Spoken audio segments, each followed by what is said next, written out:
Hey everybody, welcome back to the retrospectives. You're probably getting tired of hearing the same old episodes, but don't worry, we're almost done. We have one more host who's giving you his picks for today, and well, the next Fridays will be coming up. Please say hi to Brandon. Hey listeners, friends, fans, family, friends. How many more phonetics can I get off there? Give me some more alliterations. Friends, families, frenemies, fanatics. I was hoping you were going to say fuckers, so I could say fuckers. And I wouldn't be the guy that said fuckers. Hey friends, how's it going? And we all know, I'm back again. It's Brandon Boswell. we all know what he really means. Yeah. Okay. Mike managed to shake me with multiple satellite pulses. And he got me out of bed in between moving houses right now. Well, just my stuff back and forth between different relatives and different friends' house while I couch surf in between seasons. For me, not for this show, which is super ironic, I find, that we're in between seasons right now. But for me, I'm just crashing at my buddy's house for the rest of the week, back home in St. Catharines before I head out to Muskoka. And Mike managed to track me down so I could talk to you guys and tell you about my ideas for the retrospective. Yeah, so what is your first pick? For this week, I've chosen to go with the Halloween Grab Bag episode that Mike and I did for Taste Test because it was back when I was in Muskoka, and we recorded it mid-October-ish, and I was kind of stranded out there because I'd recently lost my car, and I don't remember if there's any references in the actual episode itself, but Mike and I were talking about the fact that I was waiting around for my court date, and I recently found out that I had some serious fines to deal with, which, that's getting dealt with as is, but whatever. And so I was waiting out there, and I got to do some real, I got to play 4 games for, 1 week, and it was great, and as much as I hated a lot of those games, it was still fun to, really get into it. And it was, I think, mine and Mike's first step towards, making the next best thing that we could make, It was definitely one of our better episodes, I think. But, yeah. What do you think of that episode, Mike? Oh, yeah, it was a great way for us to not talk about one game, but several, and combine them all in one skit. I definitely liked it enough that I'm pretty sure we'll be doing that as an annual reoccurrence, the Halloween Grab Bag. Yeah, we just have to find enough scary games for the Nintendo to pile on. I don't think we'll be running short anytime soon. No, but there's always we could upgrade a console for Halloween, Go to the SNES, super scary Nintendo. The scary Nintendo. Yeah. Exactly. But, yeah, is there another thing to do? Well, not this time. So, enjoy the Halloween Grab Bag of 2016. Yeah. And also, look forward to, after the next couple episodes, we'll be getting back to fresh episodes of us reviewing the magazine and getting back into it, and probably more Derp Whale and Hitler Cop. Yes. Season 2 coming at you eventually. Not as long as Season 1. Bye.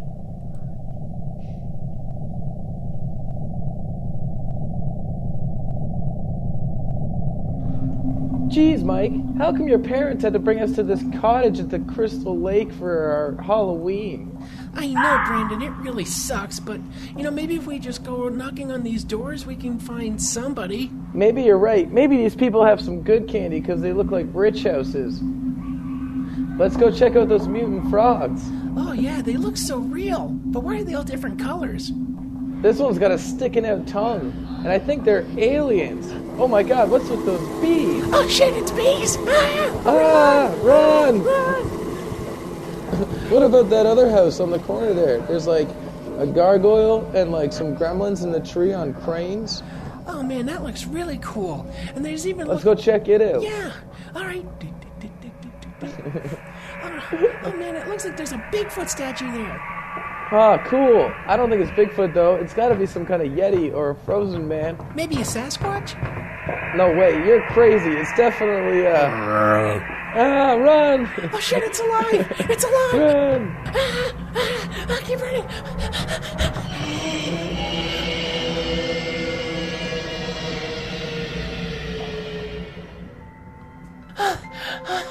Oh man, these... Okay. Oh, gosh. Any cottages? Fuck. Cottages all over the place. Jeez. What about that place over there? It's got like zombies on the lawn and like some kind of weird griffin that looks like it's shooting fire. That was cool. Okay, it's gotta be... Anything's gotta be better than those last two. Okay, Gotta be cool, right? Okay, well... Okay, let's walk up to the door. Oh, look, there's this weird plant thing. Oh, what the heck? It's saying something. Hello, baby. Oh, fuck, I'm out of here. That's fucking creepy. What about that weird ninja, that weird samurai that keeps saying, I'm a slowpoke? Oh my god, is that like... Are we being chased by a big piece of tempura shrimp? That's so weird. Let's get out of here, Mike. No coffee crisp or caramel bars are worth this. I'm out. Look at that. I think there's some people going into that cabin. Oh yeah, we saw some teenagers going in there. Maybe they got some candy. Well, we haven't gotten anything yet. We better be quick. Oh yeah, it's like... Okay. Oh, okay. You knock. Okay, you knock on the door. No way, Mike. I'm too scared. You knock. Okay. I thought the lights were on before, but it's all dark now. I can't see anything through the windows. No, nobody's inside? Okay. Oh shit, there's this big guy right behind us. Whoa, where'd he come from? Where'd he come from? Oh, you must be one of those trick-or-treaters. You look like a Oh, what- jogger, but... What's with the lame jogging suit, loser? Nice hockey mask. Who wears a blue hockey mask? Like, he's got a lame machete, too. It must be made out of tinfoil. Yeah, I bet it wouldn't even hurt if you... Oh, Mike, no! Gamer needs food badly. Let's go!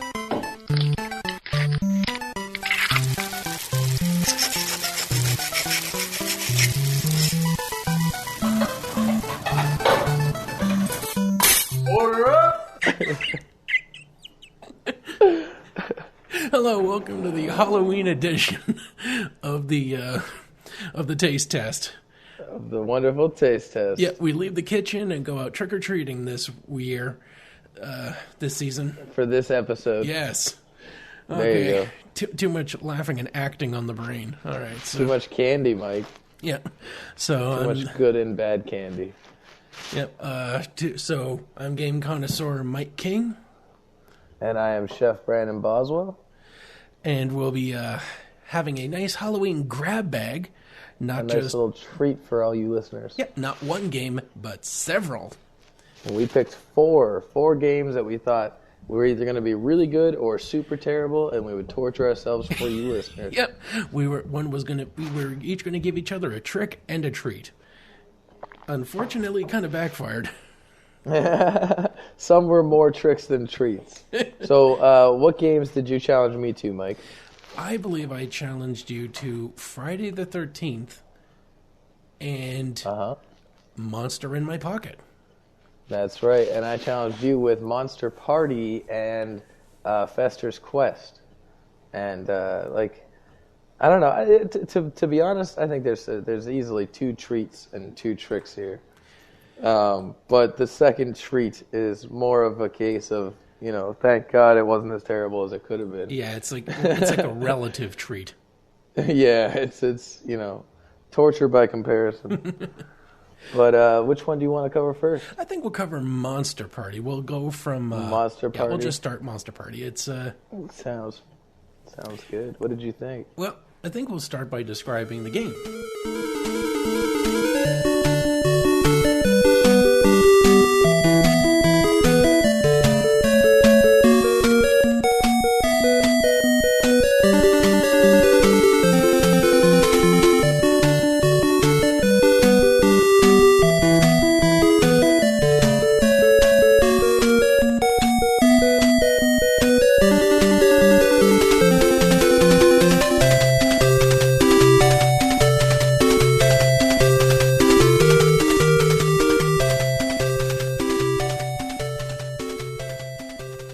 Okay, sounds good. Now, Monster Party was released for the Nintendo in 1989. Strangely enough, it was released in North America, but never released in Japan.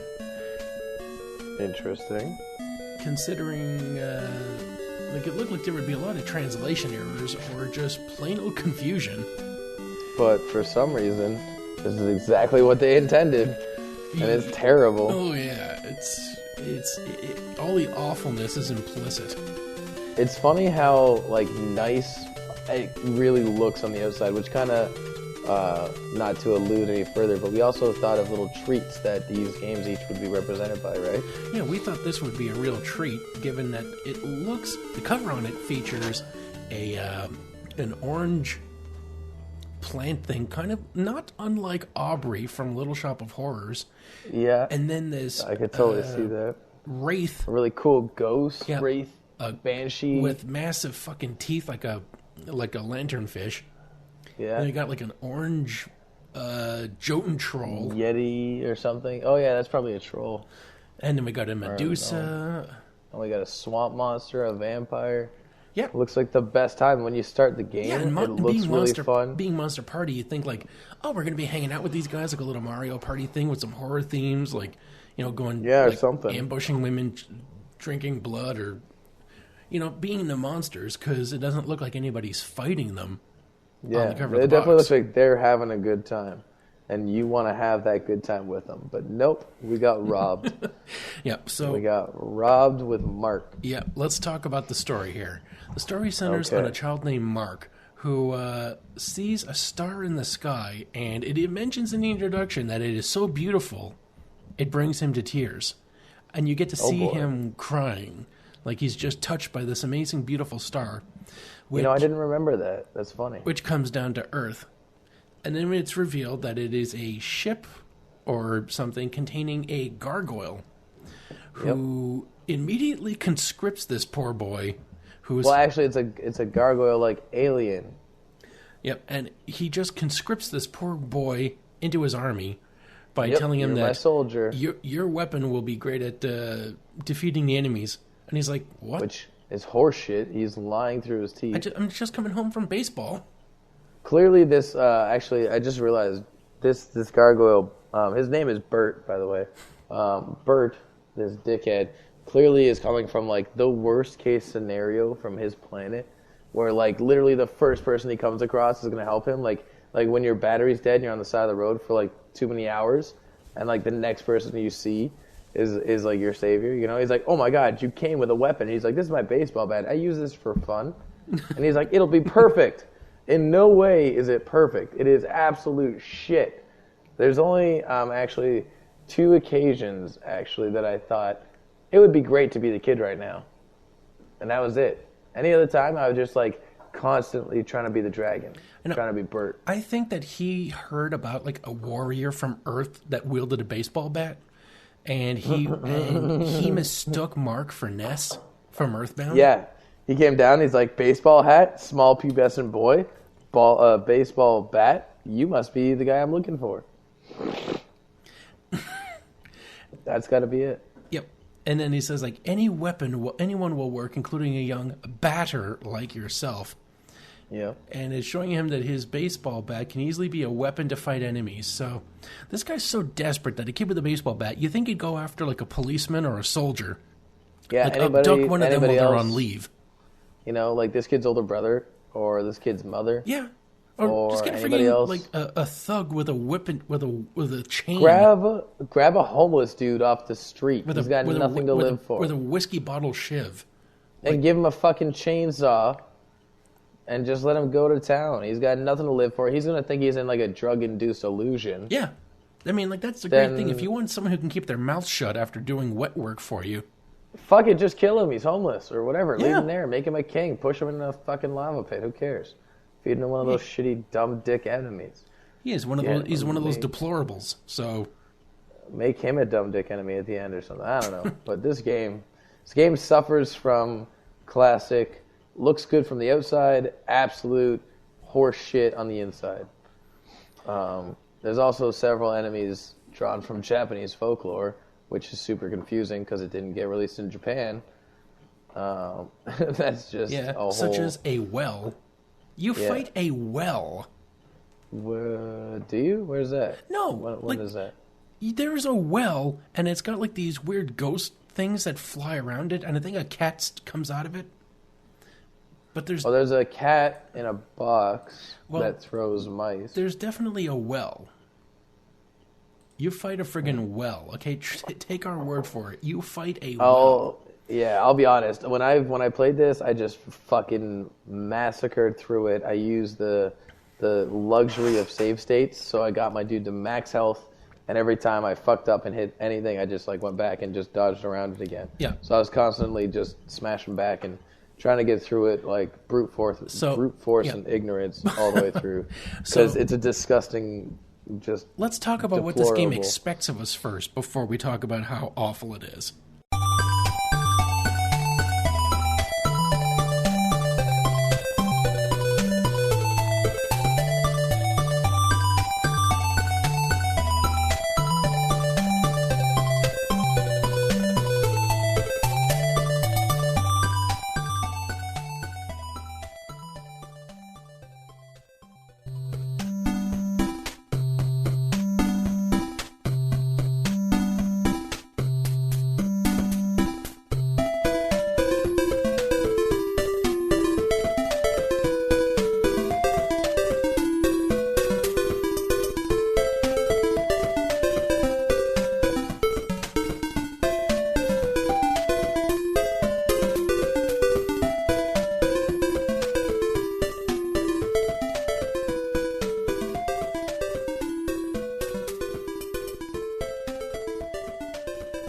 yeah. You Okay, start so off as a kid with a short-range weapon, and you Yep. think, oh, well, I'm going to get a better weapon later on. Like, that's how video games work. You start off with a shit weapon, you get a better weapon. nope, not Nope. this time.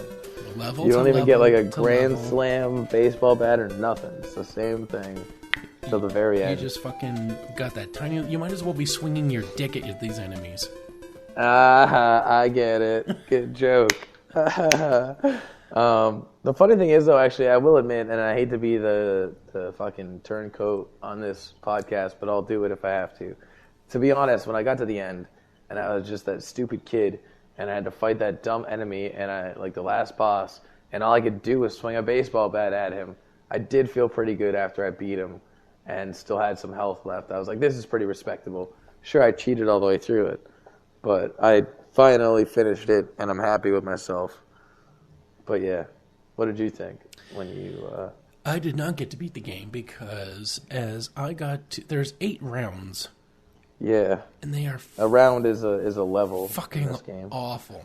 Now, It's ridiculous. So let's there's like talk an about what the game overworld. expects of you. You go Yeah. from one end of the level to the other, like a platformer, and there's these doors. Yep. And in these doors, there's never anything good.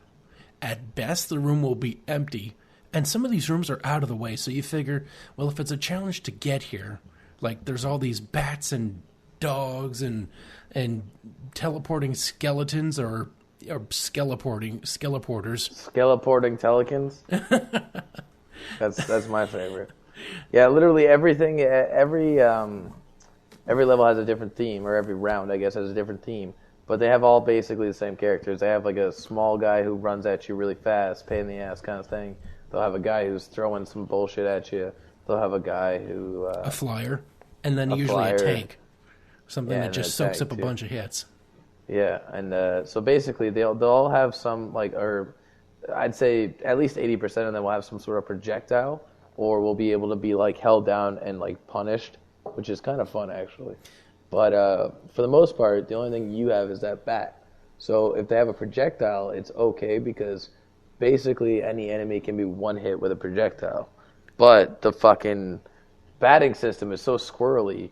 Like to hit something back at the right angle is just ridiculous. I most often just stood like point blank in front of them, just pounded them with a bat, and then if they were dumb enough to shoot something at me, then that thing was coming back at them because it didn't have any other direction to Yeah, go. at some point, That was my method. At but- some point, like, yeah, depending on when you hit it will determine the angle. And most often, it is, you have to time it so that you basically almost let it hit you. Yeah, rather it's gonna than- hit you Rather than almost. keeping it from a safe distance. Yeah, at the tip of your So bat, if where you you hit the think it would turbo go button, straight. if you hit the turbo button, you're probably, unless like you hit a gap in your swing, so that it gets closer to you, you're not going to hit it properly. I honestly only used the turbo button through this game. Like I was just marching and swinging the entire time. You got to, because there's like even the weakest that way I enemies wasn't taking take hits. several hits. Yeah, and you exactly. gotta get so damn close that they're just like, you can hit me. Guess what, fucker? I can hit you. Exactly, and they totally exploit the old school method of like getting way too close to the guy to like get past his swing, because they do that to you all the time too. So they'll just barrel down and run you down. So to ameliorate that, you can take this magical pill that shows up if you defeat certain enemies, which will turn you into Bert. Yeah, Bert. Because Bert decides to, I don't know, possess you or something. Yeah, I don't know. He technically fuses with you, but you can only unleash him with this pill. So he's giving a kid medicine on an alien world, and he's now inside that kid after giving him medicine. Hey, kid, let me inside you. So I don't want to dig any deeper into those implications, but Mike's gonna, so that's perfect. It's okay. Oh, boy. But yeah, so that's a whole thing that you just got to get past, so that you can embrace your inner dragon and start using those fireballs that he's got. And I don't know about you, but I did actually, the weird thing is that Bert gets an upgrade, and I don't know if it's documented anywhere, but I noticed it and I tested it. But if you get to past full health, like if you look at any of the screenshots, there it's got the health bar on the top, and then, life bar anyway on the top, and then it says like round and then score and stuff like that. If you get it past the R on the round button, on the round whatever, he gets a double fireball eventually. And you can lose it if you go down past the single or past the thing. Which you will, because even though he can shoot enemies from a distance, they don't have this stunning effect. So when you get to a boss, and the bosses, they just take hits and roll. You go through these doors, they take like 40 or 50 hits, and they don't get stunned. So it doesn't matter if you have a long distance weapon, because they will just jump towards you. And they just come through it. And they will fucking hit you. It's amazing how terrible it is. But so we each came up with a different type of candy that represented the game to us. What did you pick for this? Well, mine would be that it would be... My candy comparison is that this is like those little coffee toffee things that come in the no-name wrappers. Oh yeah, perfect. You know, they just have a picture of a haunted house. Yeah, they have like cats and ghosts and pumpkins and bats, and they're like orange and black. I know what you mean. They taste like Werther's, but like wax. Yeah, it's so hard to eat them. It's like the job of candies. It's terrible. Oh my god, you're totally right. See, for me, I was thinking like an almond chew or like a Bounty bar, where they've taken all the goodness of a chocolate bar, where you think like you're rummaging through your candy and you got like a Reese's cup. That's cool, but it's just individual, you know? You want more than that. So then you find this big old chocolate bar and you're like, oh yeah, this is awesome. And then you crack into it, and as soon as you bite down, you realize it's full of coconut and garbage. And you're just like, it's just filler. Like, they tricked me. This game is coconut. This game is shredded coconut. That's exactly what it is. Shredded coconut wrapped in chocolate. Oh, yeah. And the bosses are, I mean, everything about this, like, the way the bosses are, it looks like a mistranslated Japanese game. But again, it was never released in Japan. Never in Japan. It's so weird. Like, one of the bosses that I'm looking at is the shrimp. You'll face a man-eating plant who, they always say something. They always have a catchphrase. Like a man-eating plant saying, hello, baby. Yeah, or the shrimp saying, look out, baby. Look out, baby. And it's a shrimp. And this one is like Frieza. It's like, just keeps changing. You start off the battle. But this isn't its final form. Yeah, and it's terrible. This is actually when I experienced this, I came through it becomes an onion ring, and then it becomes a shish kebab. Yeah, a sushi shish kebab. But yeah, actually, when I started playing, like I played this first because we're gonna play through these all. So I just picked this one up. I thought it'd be fun to play. Looked great, and then this is where I gave up. I was like, I can't beat this fucking guy. I'm giving up, and I actually went to the other 3 games first, and I had to come back to this one to finish it so that we could record this episode. It was so terrible. I was like, I need more time. like we could talk about the bosses. Like you go through the dark world and then like a dark world dungeon where you have to fight a Medusa. And again, I was right. You fight a haunted wishing well that throws plates at you. And then you fight a giant sphinx that says, "My legs hurt." Yeah. Or "My legs are asleep." And then you fight a giant cow that says, "Move it." Do you have a list of the bad guys somewhere? Yeah, it's on the Wikipedia. And then you get to the Dark World Tower.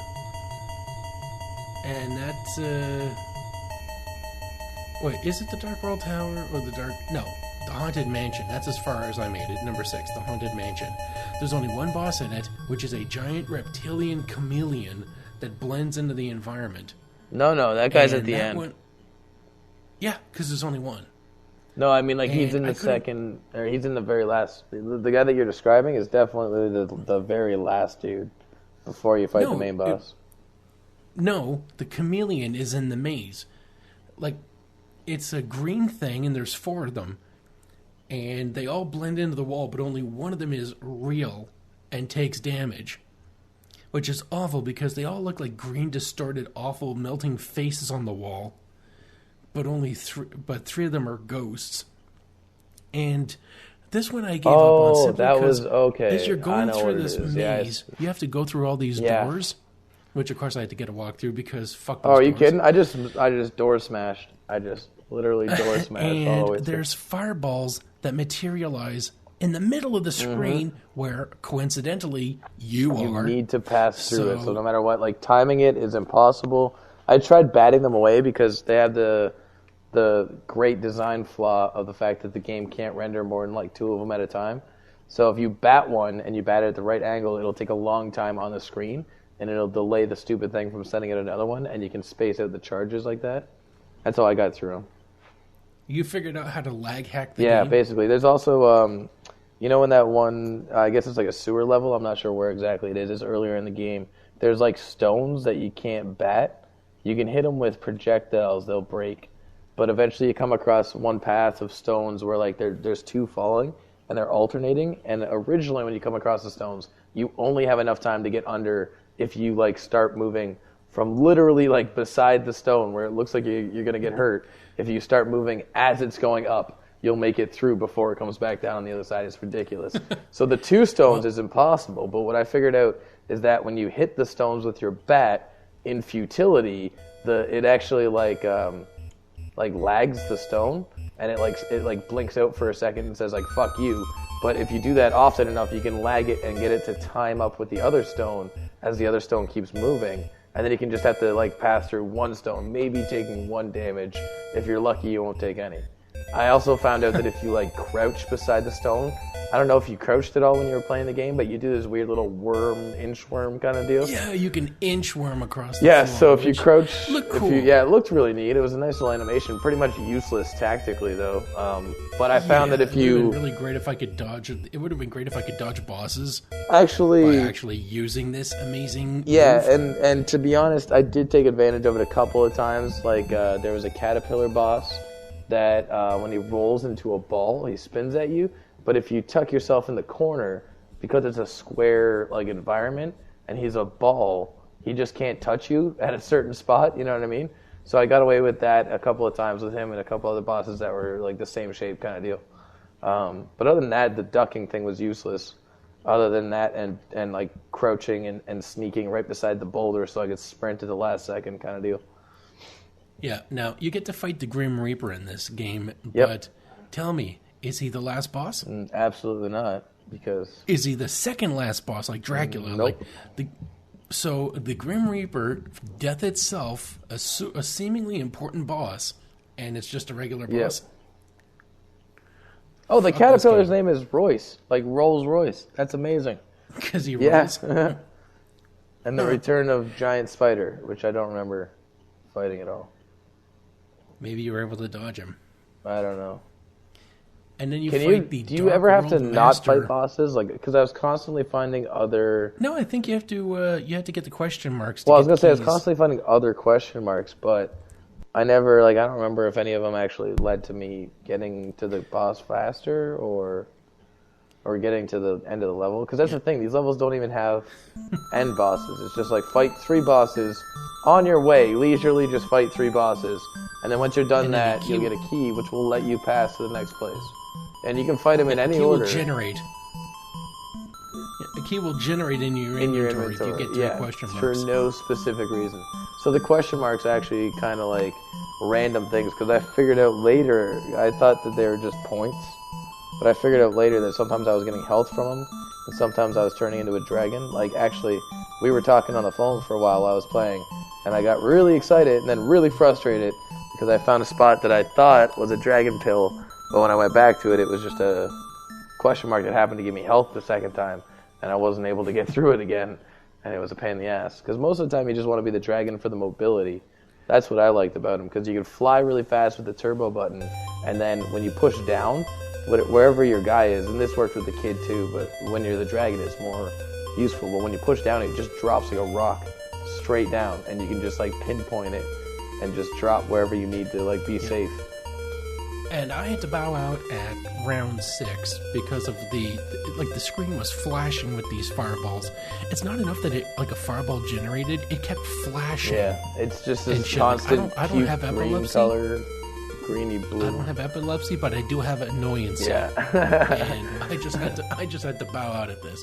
But Brandon, you toughed it through. Yep. You beat it. So you rid the world of darkness. Tell us what happened. Was there a princess that gave you a kiss or something? Like, what was your big reward for all this hard work, for suffering through, for outlasting me? Oh boy, I'm actually a little bit ashamed to say it, but it was pretty rewarding, like I said, in the sense that, like, once I finally came up to the boss, I didn't have any more dragon pellets, whatever the fuck that's about, and I had to beat him with my stupid baseball bat. The final boss, however, like, all these bosses are just ridiculous, so obviously you're expecting something off the wall.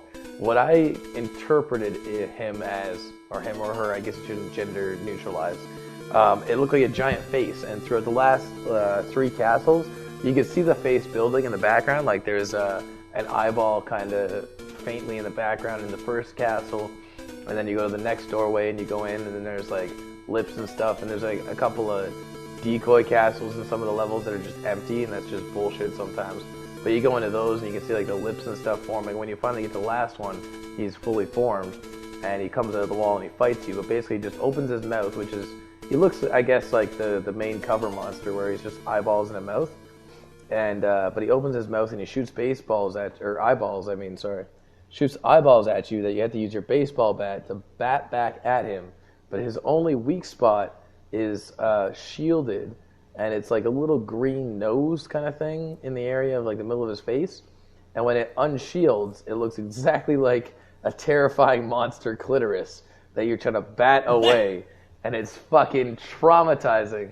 And the worst part is, you finish the game, you finally beat this guy, and like, for me to finish it, I had to literally, like, at the same time as I was like salvaging life points for every time that I would get hit, I would just back to my last save point like 2 seconds earlier and then dodge the enemy a different way till I get like 2 steps past him and then save again so I could dodge the next enemy to get past him. I was doing the same thing with the bosses, where every time I landed a hit, I would immediately save, and then if I ever got hit, I would backtrack too. Same thing. The only way to get up that ladder was like one rung at a time.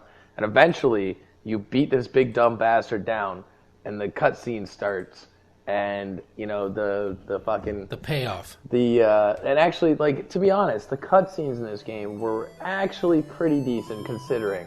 Like, this game came out when, like 1989, I think it was. Yeah, that's pretty decent considering. I mean, it is Bandai also, and they have a huge spin-off of this, right? Oh no, it's not this game that we're talking about. But so yeah, the cutscenes, they're really nice. They got a little text box on the bottom. They got like the side curtains and everything. And the game's got passwords too. We forgot to mention, but in between the levels, it gives you passwords. And the level start screen, it's a really creepy like red curtain with like a blood stage and like a bunch of dead skeletons in it. And it's the same as the game over screen too. But that just adds to looks really nice. Totally shitty game though. One thing I got to admit is that the game over music was pretty sweet.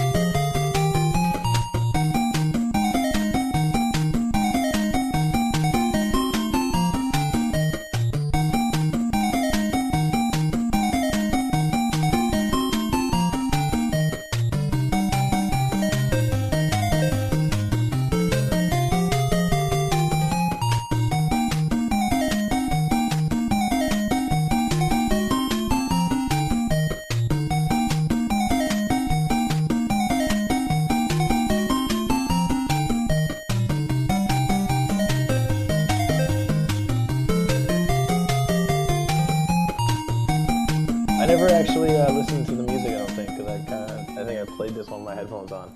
But you never answered my question. You destroyed the Yeah, bad sorry. guy. You free the world of darkness. What is your reward? What is the payoff? The final cutscene. You are Max or Mark or whatever. You kill the bad guy. Fucking Bert thanks you, and he sends you back home, or you just kind of like appear back home. No, he thanks you and he gives you a gift. And I think it like the cutscene says something about like you can't open it here though. So you go back home and you're in your room and you open it and this like invisible princess comes out and you're like, oh my god, this is awesome. And she like Wait, invisible princess? yeah, she's like see-through. She's like translucent or something, like a ghost princess. Oh, like a... I don't know. It's not like a bad thing though. She's like super beautiful and it's like, oh my god, right? And there's this little kid. He's got like zero details too, because that part made me laugh. She's got like details on her face. She looks actually like nice as a sprite, I guess you'd say. And he's got like just eyes and a little nose and a smile. I'm like, that's just so not detailed, but whatever. And he's all excited, and then she turns evil, and she releases a bunch of monsters and attacks him. And then you see his body get lifted in the air and melt, and it's super graphic. Oh, fuck. Yeah, it's super cool. Bert set him up. Yeah, well, he didn't know because it was actually an evil demon that Bert didn't know about. That like tricked Bert or whatever. I guess Bert could have set him up too. I didn't think of that. I just thought he got tricked. But then it would explain his lack of homework. yeah, right. And then so that he needed a hatchet man, and then he just had like a Pandora box. yeah, to open it up afterwards, right? That makes sense now. I'm thinking about it. But anyway, so what happens is you see his body melt. And everything's terrifying, and the screen's kind of flashing red and black, I think. And It's pretty fucking trippy for a Nintendo yeah, it's game. bonkers, right? And then it just stops, and it goes to, wake up, honey, you're going to be late for school. And then he opens his eyes, and he's in his bed, and his mom's waking him up. And I'm like, oh, you piece of shit. You got me with the dream game thing. Fuck. We got Super Mario 2. Oh, we got fucked. So after all that, it's still the classic, looks better than it is. That's how I rate it this time. Well, so that's it. It was all a dream, yeah. None of it even happened. He used to read Word Up magazine. Yep. He gets up and he goes to school, and that's it. Oh, actually, I think he gets up and when he opens the door, he sees Bert, but it's like a statue or something, and it turns gray. I just stopped paying attention. I was like, I'm so fucking mad. And then like the credits rolled, and it's just a bunch of Asian people names that I can't read anyway. So I was like, you were too upset by the pussy trap. I was upset by my lack of THC because this game had distracted me and taken up time when I could have been enjoying marijuana. This sounds like it could be like the opposite of those gay conversion camps for Christians. This could be like the gay revenge equivalent, because he gets traumatized by a boss, like as you described, with a clitoris. Yeah. And then he meets a pretty girl who then turns out to be a demon in disguise and attacks and destroys him. Melts him away. And then the only other woman in his life is his mother, so she just takes care of him and stuff. Make sure he goes to school on time, because obviously he can't get his ass out of bed.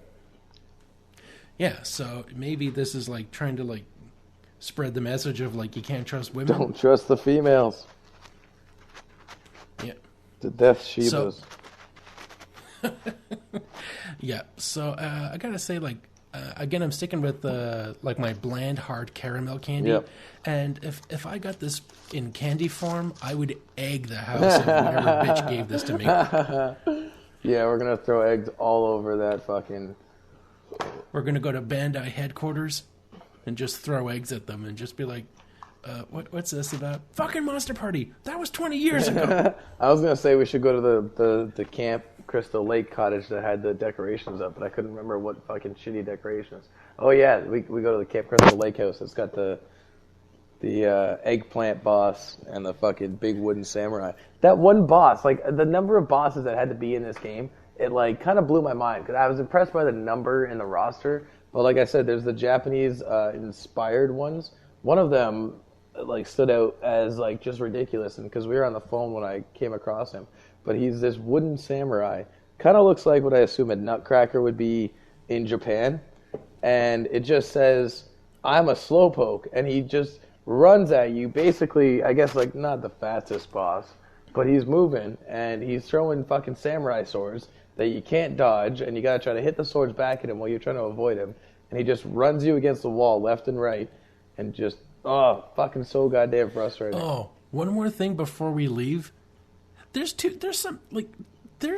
these bosses, they fucking alternate.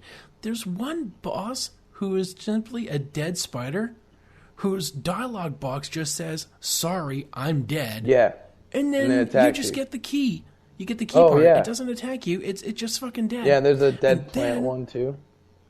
There's a pair of invincible dancing Yes. zombies. Oh man. If you attack them, you're just going to last fucking Yeah. forever. So what you're supposed to Just do is just wait. watch them Yeah. dance, and they will dance themselves to death. Did you know that, or did you have to look that up?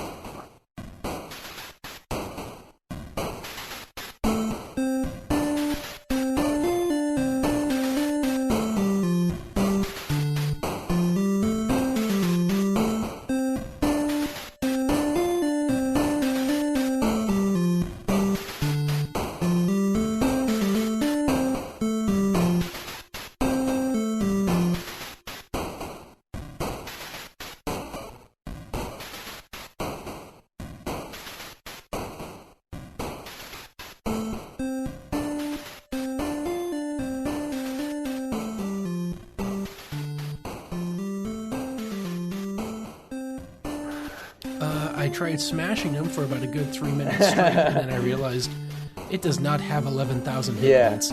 I'm just gonna fucking just wait until these guys either attack me or whatever, and then after about a 2-minute dance, they just die. disappeared, and I got the It was question mark. I'm like, fantastic. "The Oh fuck?" man. Yeah, I honestly because I'm using the turbo button too, so I laid into him on one side for a good minute and a half, and I was like, maybe this zombie is impenetrable. So I jumped to the other side and I laid into him, and then I went out for a cigarette for a while, and then when I came back, they were both dead, and I was like, neat. So then I had to find out what exactly did actually happen. So when I went back to my last save state, the place where I saved, it said watch our dance, and then I hit A, and then they started dancing, and I'm like, oh, neat. So I actually sat there the second time and I watched through it just to make sure, and they just fizzle out, and then I was like, oh, that's the best boss I've ever fucking seen. I swear to God. And it's funny because it just breaks the fourth wall on you. It just makes you think about it. Watch our dance. No, I'm just gonna hit you with my baseball bat and say fuck you guys. I'm tired of this. And it's no, really, you have to watch our dance because you can hit us as many times as you want, but that's not how it's gonna work. So that actually kind of made me laugh. That is the chocolate around the bounty bar. Just that one boss. And the dead spider boss. There was also a dead plant boss I remember near the beginning. Some of the rooms are just empty and they just give you question marks. It's a random room thing. I actually sat there and milked the room for a while because it kept giving me question marks more often than other rooms. That was pretty neat. You could actually milk. So one thing that I learned about the mechanics is that I think there's a limited number of hearts that you can get per level. But if you find a bad guy who will give you a heart, you can just move him off screen, move back on, and then kill him and get another heart. So you can just milk that. And that's how I did. That's how I got through each of the levels. I'd fight my way through the first half, lose a bunch of health, and then find a guy, and then milk him, and then get the rest of it saved there. And then I'd go back and forth, and halfway through the level, typically you find a dragon. So I'd skip the first couple doors, find a dragon, and then save, and then fly back with the dragon, and then just nuke them with the fire. And there was only 2 bosses that I also found that were tricky because you literally, either their hit spot was so ridiculous, or that you basically were constantly getting hit by their shit. There was one guy who was a rock and roll fucking weirdo, and he's shooting music notes at you.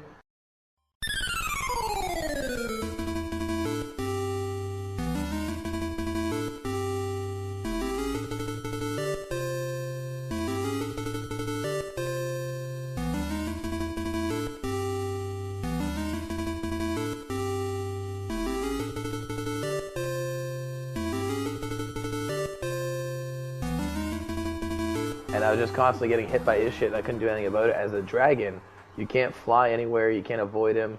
But as the kid, if you stand beside where his amp is, he doesn't move that far left, and you can just stand there swinging your bat, and nothing can hit you at the same time. And eventually, over X amount of tries, you'll accidentally hit him, and he'll eventually die. But yeah, you think being the gargoyle would be boss, Yeah. but you can't deflect any projectiles. So it means if shit's coming at you, you're going to get fucking Yeah, hit. but to be honest... At least if you're the kid with the baseball bat, you can send that The only shit time I back. ever was the dragon was for the firepower and for the mobility. So for that sake, like, if you're gonna complain about not being able to defend, you should just get out of the way. I was alright with that. Like I said, I like the whole fact that you could fly really fast with the turbo button and then just drop like a rock, and that was how I was avoiding a lot of things. I'd let them seek me, and they'd come up to the top of the screen, and I'd just drop down, and then they'd all crash into the top or whatever. Yeah, there's a little bit of trivia. Oh, yeah?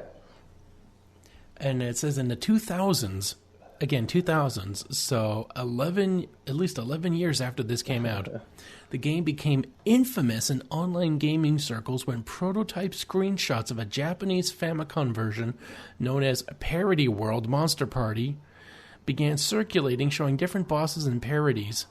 No version of the game was ever released in Japan. On May 26, 2011, again, like over 22 years after the Nintendo, a prototype of the canceled Japanese release was listed on Yahoo Japan auctions, closing at a very high price of 483,000 yen, which is 6,000 American dollars. Wow. This is $6,000 more than this game is worth. And it says the unreleased Japanese Famicom version was leaked online July 3rd, 2014. And there's even a legacy section of the Wikipedia. Yeah, that's what I'm looking at right now, saying about... Monster Party is infamous in the retro gaming community for prototype images released in Japan before the game's release in the US. The images reveal a different original concept that was much darker and more graphically complex than the version eventually released. Now, one thing I got to say about this game, graphics is not the weak point. No, they did a good game. job with a lot of the monsters. Like, it was pretty easy to tell what they weren't. You know what I mean? Like, I remember at one point in one of the final levels, there's a doctor with an elephant head, and then you attack him, and the elephant head comes off, and it's just a regular doctor. And I was like, wow, that's genuinely impressive, because I can see that that's an elephant mask, and then it comes off, and it's a real dude underneath. Yeah, or the cat in the well. Like, when his paws are over the edge, you can see that they're paws. Yeah, they're not just weird Like, smudges or whatever. Graphics is not the graphics is not the weak point. Actually, in this. And the to music that same can boss, be all right. a further point of detail is when he's throwing the little things at you. For the most part, the projectiles that they choose to throw are like fireballs or whatever. But he's actually throwing dead mice, and I noticed that before I even took a screenshot. But I had to take a screenshot to like double check myself. But yeah, they're dead mice that he's throwing, and you can tell that while they're hurtling at you. You don't have to stop and look at it. You can just be like, well, he's throwing dead mice. That makes sense. You know, they're that detailed that I was actually pretty impressed. Oh yeah, and other changes that were revealed was that the large plant was supposed to have a microphone and a speaker to really reference the Little Shop of Horrors things. Oh. And it says the game is remembered for its bizarre premise by both fans and critics alike. Yeah. The horror content that was permitted in the game, large amounts of blood and use of the word hell, have puzzled gamers, as Nintendo was notorious for enforcing censorship in the 80s and early 90s. Yeah.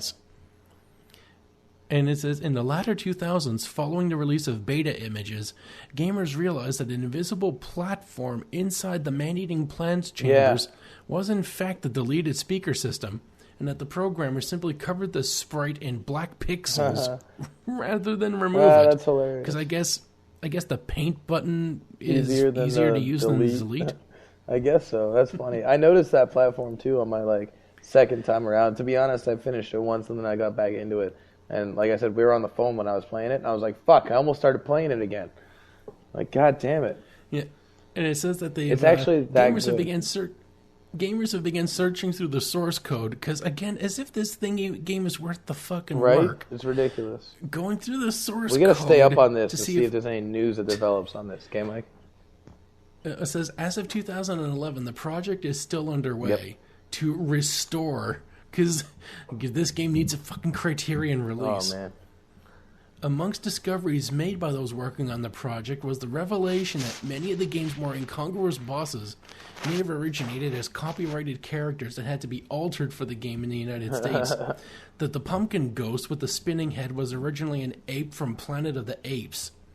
So again, you thought you were fighting the Great Pumpkin from Charlie Nope. Brown, but no, you were supposed to be fighting Dr. Zaius. I knew it. The box inside the cat seems to have been originally from the Gremlins, or the giant cat inside the box. So I don't know what you're talking about with the well, but I thought it was a box. No, there was a well that threw dishes at you. Oh, okay, yeah, sorry. Well, a second ago you mentioned the cat and you said the well, and I forgot that you mentioned the dishes. Yeah, I thought the cat was in the well. Thought it was. Anyway, so we're finally done with this fucking game. It's got more attention from us and the rest of the internet than it deserved. I would be very happy if every version of this game just got burnt in the giant Atari pile that is, E.T. Like, I kind of just, I'd be happy if this whole game just disappeared.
If the people whose lives were changed by it got paid some money, that'd be okay too. Yeah, I gotta say that this was the cream of the crop right here. Okay, so next on the list, what are you thinking? Friday the 13th? Well, yep. That's what I was thinking. So I've talked to Rear off about the last game, so you can ramble about this Well, one. this one I actually have some childhood fond memories of as well, so that's perfect because if any of the listeners also listen to Playing with Power, they've heard my small introduction to my Nintendo life being that my grandparents had a console tucked away in their storage for like the longest time when I was a kid, and I was probably 7 or maybe 6 when I finally cracked it open. And I said, "What the hell is this?" And they're like, "Well, that's your dad's console from when he was a kid, but you might as well use it." He never did. He was always outside playing sports and stuff. Dumb kid playing sports. Who does that, right? And so, of course, I cracked into it immediately. There was a giant tote crate of probably I think there must have been over 100 games into it, and they just never used it. I don't know where they got all the games from. I never asked. I should look into it more. But one of my favorite games to lose over and over again was Friday the 13th. Part of it, actually, to be honest, now I'm reliving it, was that some of them just didn't work. No matter how hard I cleaned them, they just wouldn't work. So it was really a gamble each time what I was going to get, if the game was going to be all glitchy and fucked up, or if I was going to be able to see stuff proper. And Friday the 13th was one of the only ones that worked. Of course, it was an LJN game that actually continued to fucking function. I can't believe that, but So for me, They put better money into the manufacture of the fucking cartridge than the programming that went into yeah, it. exactly. For me, it was a lot of frustrated memories of selecting random counselors, trying to figure out who was better than who. And I remember playing this game again this time around. I immediately remembered never being sure who was better than who. Like, there's always like weird stats that I never could nail down about like who was a better rower and shit like that. And then when I looked at the walkthrough, it's like other people poured through this game. It's another game that's gotten a lot of attention, I think, because it came back up in like fan fiction, or not fan fiction, in like the fans' eyes. It came back around, I think, recently. And well, the Angry Video Game Nerd gave it a good review for one of his Halloween episodes. Oh yeah, is that a recent one, or is that an older, like last year? He's been around for a while. It was one of the old ones, one of the original ones. Oh yeah, true. I'll have to take a look at that. But yeah, so I just remember being super frustrated and just constantly like I was going under the tactic that if I get him in the house, at least I can dodge his attack. If I get him on the path, which is part of the mechanics, is that it's nearly impossible to dodge that axe and keep hitting him. So when I read the walkthrough and it said to do the opposite, I was very surprised. But apparently, according to the mechanics, he takes more damage outside, and you can chase him down, and you only have to technically take one hit, whereas when you're in the house, you're basically taking the gamble of taking, a full health bar off of one of your campers before you get any damage into him. So, the basic mechanics of the game, I don't know, how far did you get actually, Mike? Well, I think we forgot to start off with the description of the plot. Oh, that's what I was kind of going to get into, the mechanics of the game. Like what? It's a pretty typical summer at Crystal Lake. There's a group of happy children in the camp. You and your 5 other counselor friends are watching over the kids while watching and enjoying the lake and the wilderness. The days are bright and sunny, the nights are cool and clear, and there's a psychopath on a rampage. And it's up to you to stop him. Yeah. It's not going to be easy. You must fight your way through forests filled with man-eating wolves, caves covered with blood-sucking bats, and hordes of mindless zombies everywhere you turn. This is a bad place to open a campsite. Yeah, stop going back to here. If you have a family that makes this a tradition, leave them. Get on a train and go to a different city. If the fact that like a machete-tossing psychopath on a goalie mask isn't the most dangerous, is only among the most dangerous things that's definitely, there. A you good have reason. Poorly chosen a location to send the kids. But the water skiing, Mike, I just can't believe it. The water skiing, the tar swing over the lake, it's worth it. It's so worth it, right? For the kids that survive. Because again, strangely enough, this takes a rapid deviation from the Friday the 13th movies, in which case your goal isn't to drink and have sex and get killed, but to save children who, again, in the movies, never show up. Yeah. There are no kids in the Friday the 13th movie because he's always killing counselors at a lake. Exactly.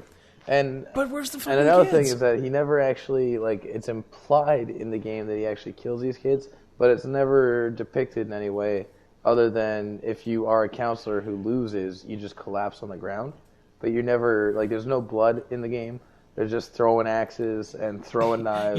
You just die in despair. Yeah, you just after hearing the screams of the It children. reminds me of one of those Michael Bay drink milk commercials where there's like a young girl, she's like probably 12 or 14, and she's in a hallway, but she's all like deflated and like two-dimensional, and then she drinks some milk or whatever, and it's like, your body needs milk to live. And, she like reinflates. Are you sure? Are you sure that it's not one of those marijuana commercials? It looks like where that. They're just deflated on the couch and just like, oh, I just smoked a joint. Hey, you can go party and have fun. I'm just going to sit here and do nothing because marijuana makes me just do nothing and takes away my life. See, that would actually encourage me to want to smoke. I'd be like, fuck those partying twats. I'm going to smoke and hang out with these guys. You guys have I want to exist without bones. Yeah, that sounds like a great time. I want to be a human blob.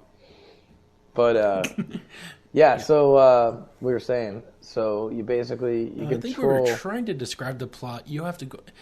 when you start the game, it tells you have to light torches. You have to light the fireplace with torches, which is a grammatical error or like a translation error, I guess, on their part.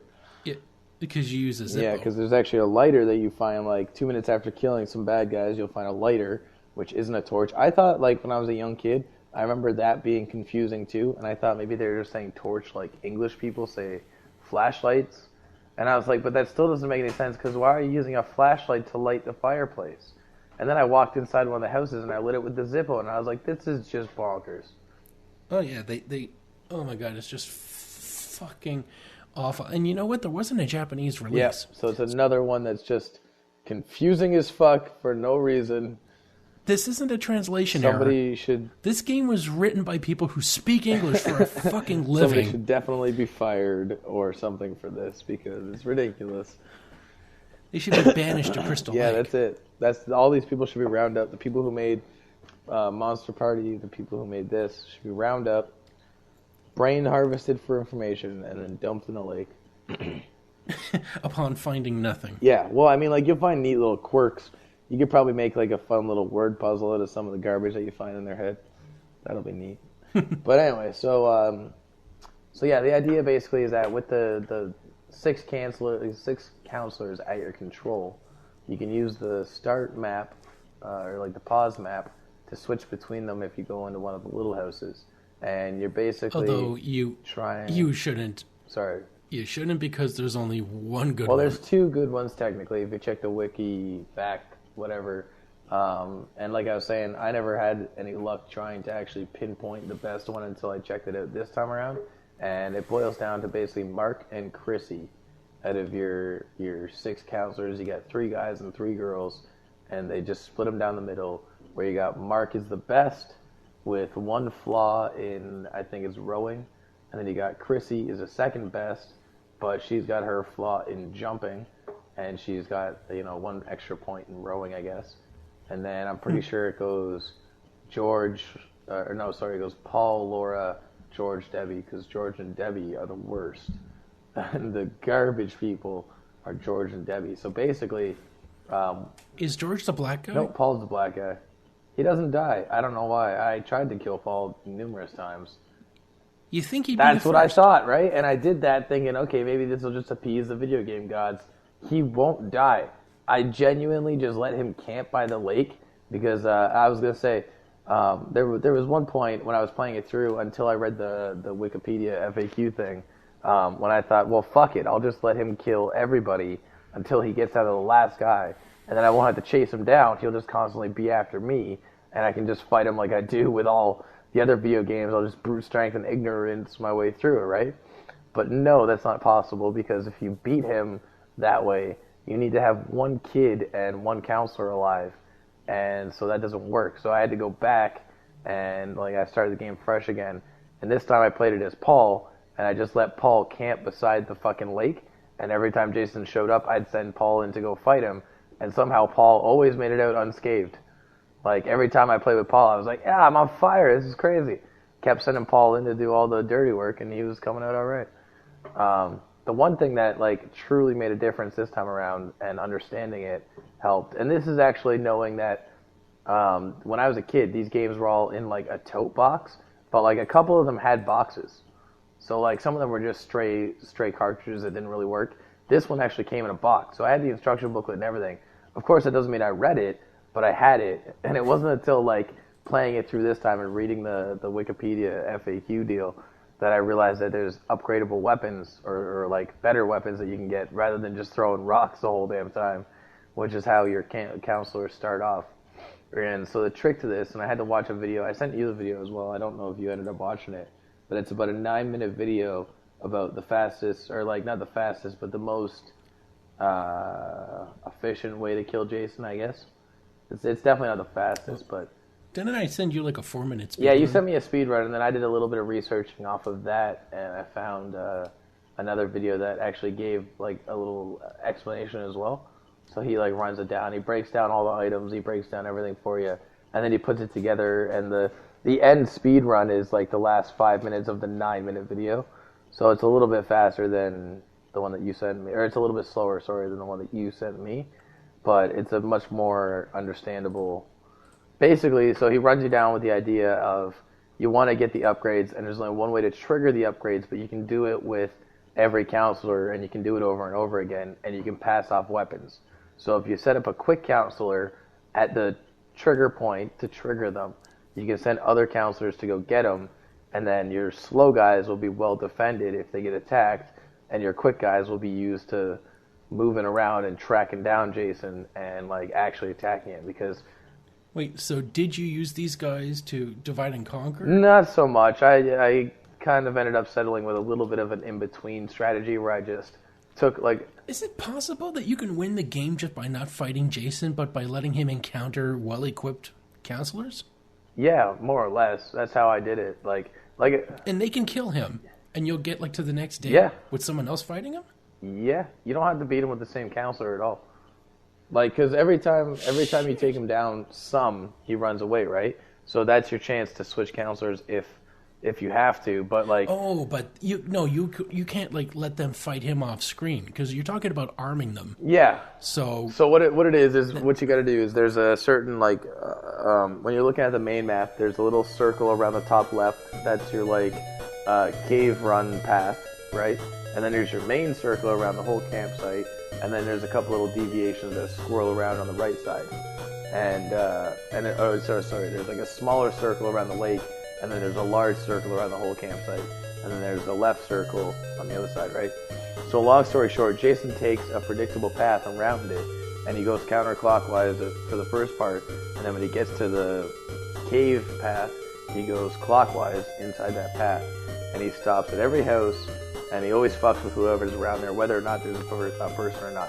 So if you grab the fastest person that's in the game, and you run opposite to his path, whichever like part you happen to be at, you run the opposite to where he's going to be, then you'll eventually just run into him on the path. And if that like doesn't work for you, every time he stops at a house, if you switch to that person, like, okay, rather than walking into the house, because there's always like a person that's being attacked, right? So you can either walk over to the house with whoever you're as at the moment, or you can duck into an empty house, switch into the person that's being attacked, and then carefully get outside the house.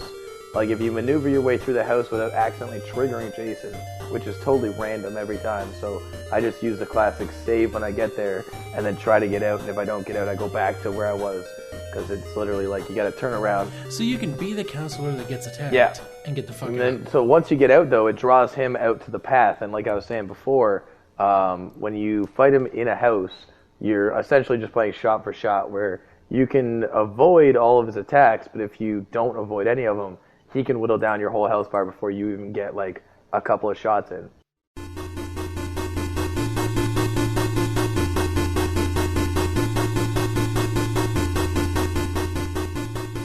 But if you fight him on the path, like I used to avoid as a kid, you basically have to take the first hit, but if you get close enough, you can just spam attack him. And then as soon as he tries to run away, you can always launch a couple more things, whatever your attack item happens to be. And when the whole screen will like roll to the right, then if you happen to be a fast counselor when you're doing it and you get real lucky, you can actually continue to chase him while he's on his path. And you can just keep on his heels and just obliterate him. So the first 2 days, that's basically the easiest way to deal with it. And also, this is the biggest bastard of the whole game, and I didn't even know it until I read the fact. But once you beat him, he's not dead. Like, you reduce his entire energy bar, and then it just starts a fresh day. But, I mean, I was fucking, like, livid as soon as I found that out. I was like, you gotta be kidding me. I gotta beat him 3 separate times? And it's such bullshit. But the good news is that actually helped me, because on the first day, I had all of my counselors with 0% health.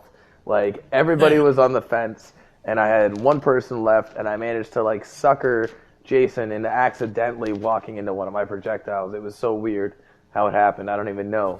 But when he died, and I was so happy, and then it was like the next day started, I was like, what the fuck? And then I was so mad. I was like, nobody's got any health. They're all going to die. There's no potions. I've already collected as many of them as I can, because there's a finite number of potions on the map, by the way. That's bullshit. There's a finite number of potions, and there's a finite number of keys. And you need keys to get into the cottages that have the upgraded weapons. So they fuck you. If you happen to be jumping around and you grab an extra key with a guy who already has a key, it just deletes that key.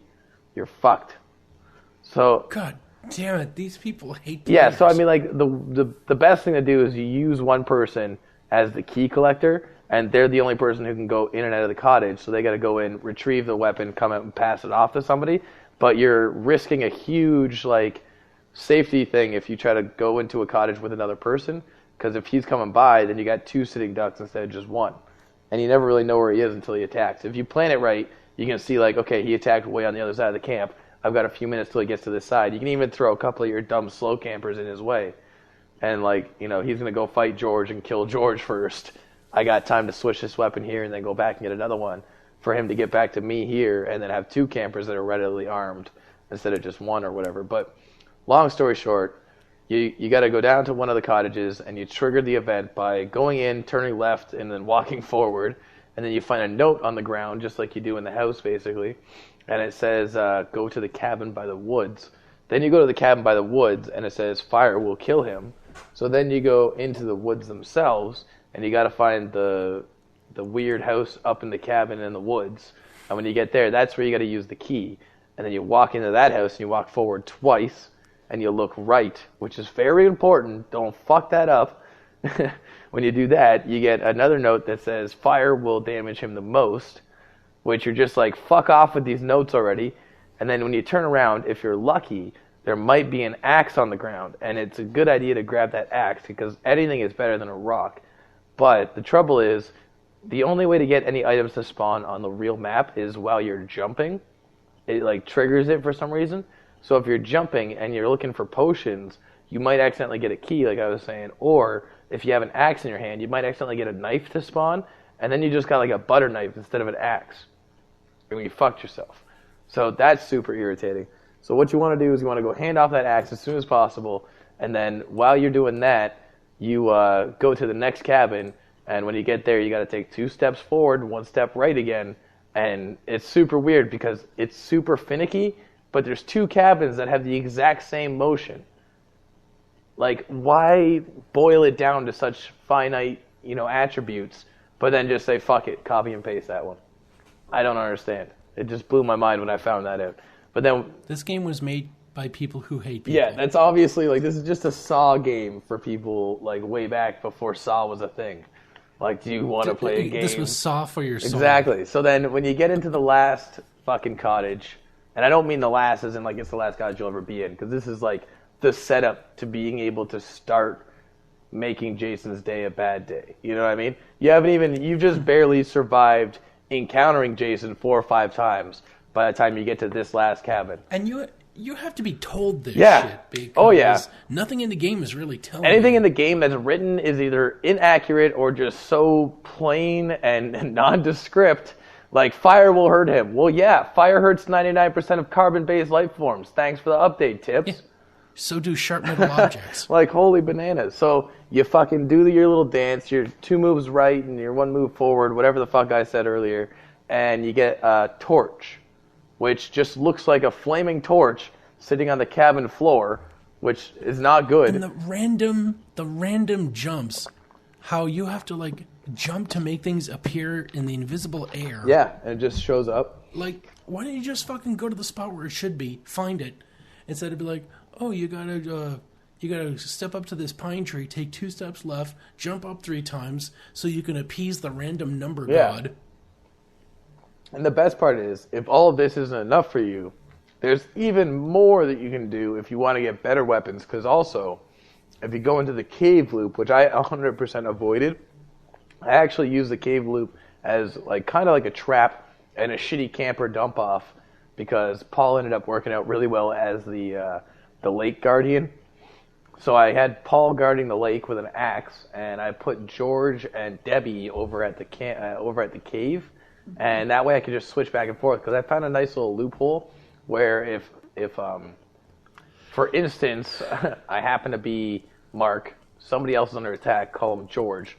If I switch into Debbie and I walk into George's cabin and then I switch back to Mark, they'll like re-dissipate, but Mark will be in the cabin that's under attack now.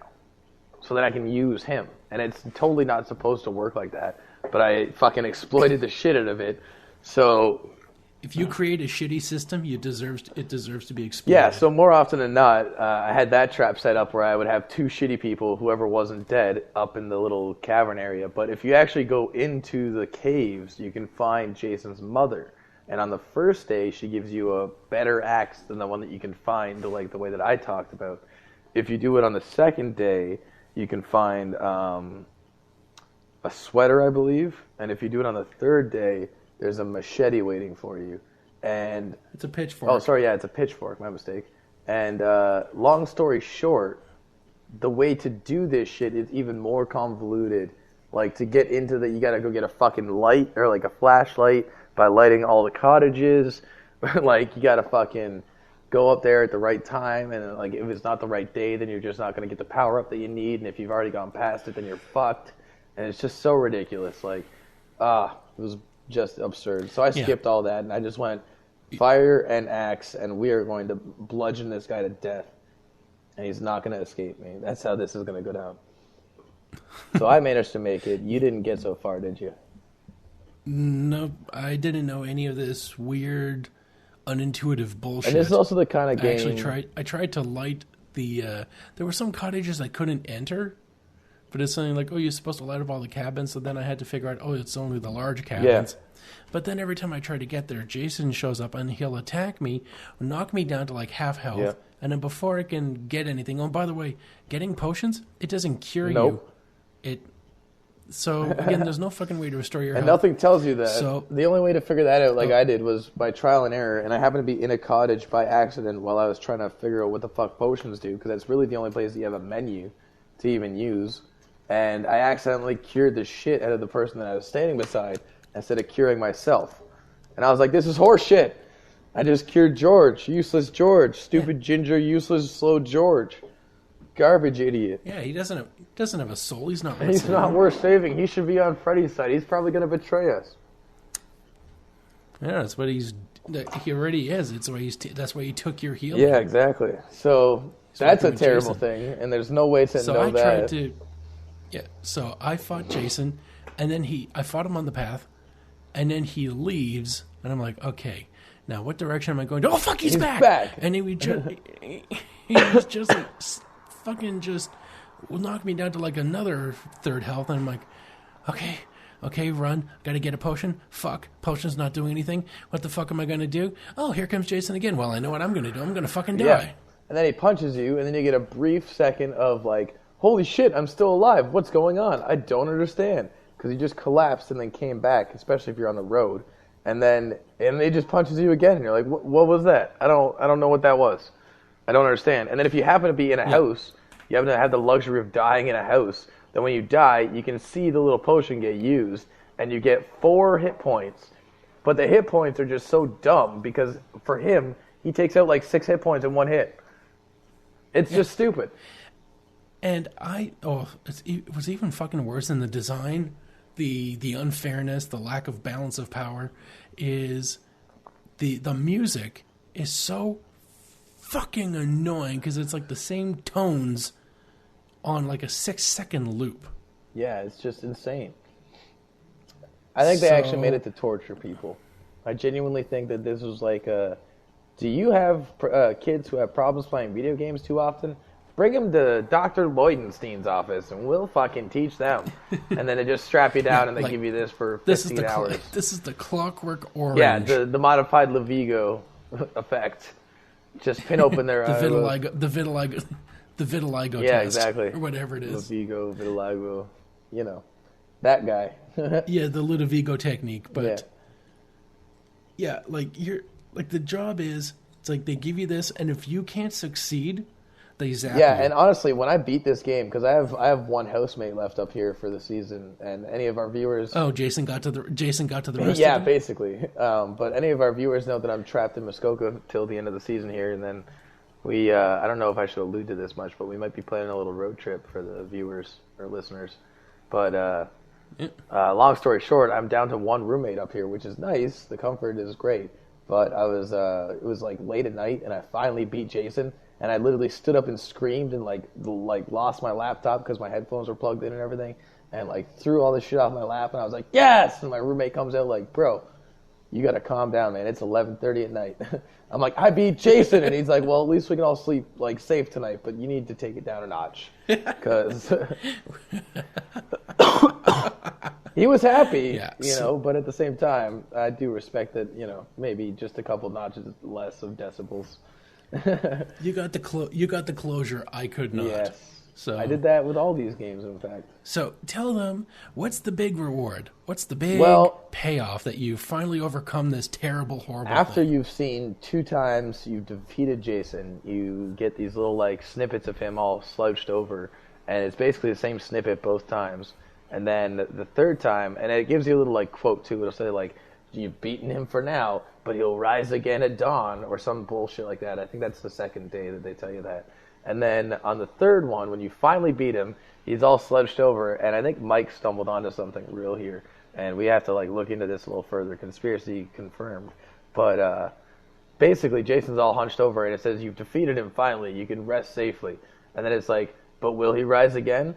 We won't tell. And then it says end. It just says end. It doesn't even say the end. It just says end, just to leave you at that extra cliffhanger. And he's all slouched over. He kind of like, his shoulders will wiggle, I think, and he kind of like gives you a little like. It'll probably be like end ... question. No, not even. It just says end period. I'll send you the screenshots that I got. I got a bunch of them because I was so mad. We got Jason who looks partied out. Yeah. So basically I don't know, Mike. Do you want to explain your theory that you think? Well, I just said he looked partied out, but tell him the direction you took. And I kind of want to give you credit for this, but like because you inspired it. But what I was thinking is like when you watch the movies, you got Jason's mother who's sending him on all these like killing sprees and shit, and he's all deformed and he's just trying to fit in. And so basically, you've got a kid with a lost childhood, right? He didn't get a chance to play with any of the teen girls. He didn't get his first kiss. And then he gets murdered, like brutally or whatever, which gives him the ability to come back every year. And instead of coming back and killing everybody like his mother programmed him to do, what Mike suggested is that, or like what Mike and I really worked out, is that maybe he's just trying to live through his childhood that he lost.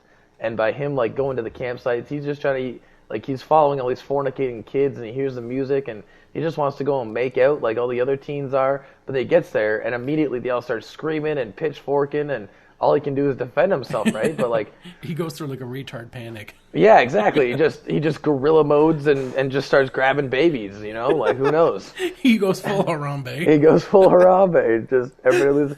Never go full Harambe. What if you bring him into a proper, like student dorm and, you got a couple of big guys, you got some good looking girls, everybody's drinking, you get a few beers into him, he's going to slow down a bunch. You're going to get him on the couch, you give him some Mario Kart, watch his eyes start spinning, and then, he's just a calm, cool guy. He just wants to hang out. Maybe he's a little quiet. Maybe he's a little misunderstood. Yeah, he just wants to play. He wants to play games. Maybe he's good at guitar. Who knows? He wants to play games like Pin the Knife on the Counselor. Yeah, or, 7 minutes in heaven. Here, sweetheart, hold my machete in your chest. 7 minutes in heaven. In other words, I send you to heaven, and then 7 minutes later, someone tries to hide in the closet from me, and then they find your body. Exactly. Oh yeah, I was looking at the reception for this game, and it says like Friday the 13th was released in North America exclusively. I guess even Japan. I think Japan would have done Pearl Harbor Part 2. If we sent this game to them, I think they would have sent the giant floating head back to us. Show us what you've got, and then we send them this, and they're like, "Oh, never mind. Send the head. You do not got it. Send the head." Send the vomiting head. So it says Game Informer lists the game among the most difficult horror games of all time. Author Sandy Slavin called it a horrible translation of the films, which is true, because if you're going to copy Friday the 13th, at least before Jason kills someone, instead of having kids there, can you at least have fucking teenagers? Like, if you're like, some teenagers are fucking in the lake, you better go over there and break it up before Jason does. Yeah, exactly. Why are you throwing children in the mix? And I'd rather them be dead, but apparently the game won't allow my morality scale, so I have to save them. Yeah, Michigan Daily's Matt Grandstaff called it a poor offering by LJN. You mean an offering, a standard offering by LJN. Completely exactly what you should have expected from LJN. You should not be surprised, friend. LJN. By now you should know it means let's just not. Let's just not. That's beautiful. GamePro listed it as the 10th worst video game based on a film. Oh my god, that means there's 9 worse than this. Oh, that's alarming. And you know what? Boy. We're probably going to find them. Criticizing its repetitive music score, fuck yes, amazingly frustrated gameplay. Man, I wish I could give this guy a high five. Oh man, I like the vintage, the book Vintage Games, what they said about it. Oh, tell me. Well, basically, the Vintage Games, an insider look at the history of Grand Theft Auto, Super Mario, and the most influential games of all time, is the title of the book. They criticized it for not being frightening and citing technical reasons for this. And that's just amazing. Yeah, Christopher Grant commented the game was more terrible than the deaths of the campers and called the game craptacular. Oh boy, he's just... Ooh, Nintendo Power. We should be... Nintendo Power. Oh shit, it's going to be a while before we read this. Because it will be in the September 1997 issue. And they rated it as the 6th worst game ever made. That means I think they have a cover there's issue a bottom of this game 5. as well. Yes, there is. Oh there's probably also like the rounding off 10 of that list as well. Yeah, But so they're not as bad as this. I have to say That's it's almost like it's kind of playable in a way. Like if everything is handed to you, then it's something that you can do. So yeah, that's what I found. Yeah, so not as bad as Monster Party. Exactly. At least for that regard, because if you're told what to do, you can do it. Whereas Monster Party is just all random shit that will just friggin' attack and break you. Exactly. So I guess now we also. Sorry, what were we gonna say? I was just about to wrap it up as to what candy we would compare it to. That's exactly where I was gonna swing it. Look at us, teamwork. Interrupting me to get to the same place. Would you like to go first on this one? Sure. I would have to compare this to licorice. Black licorice. Fucking ugly, disgusting tar licorice. I could see that. That's a pretty good comparison because there's even I'm sure. Hopefully, we get some hate mail off of this because any mail is good mail as far as I'm concerned. From those notorious, deplorable licorice sympathizers. Yeah, the black licorice sympathizers. That's it. My grandfather is a representative of that club. I don't know. I don't know. As a cook, I can see how it has some merit. It's actually derived from the anise seed, is I think how you say that. I'm not positive, but it's a Japanese spice, and it looks like a little star. And they grind it up and they put it in just about everything, and it's really good and tasty in small doses. It's like ginger. You ever have ginger at a sushi bar and they give you the whole piece and you put it in your mouth and you're like, oh God, I'm so white.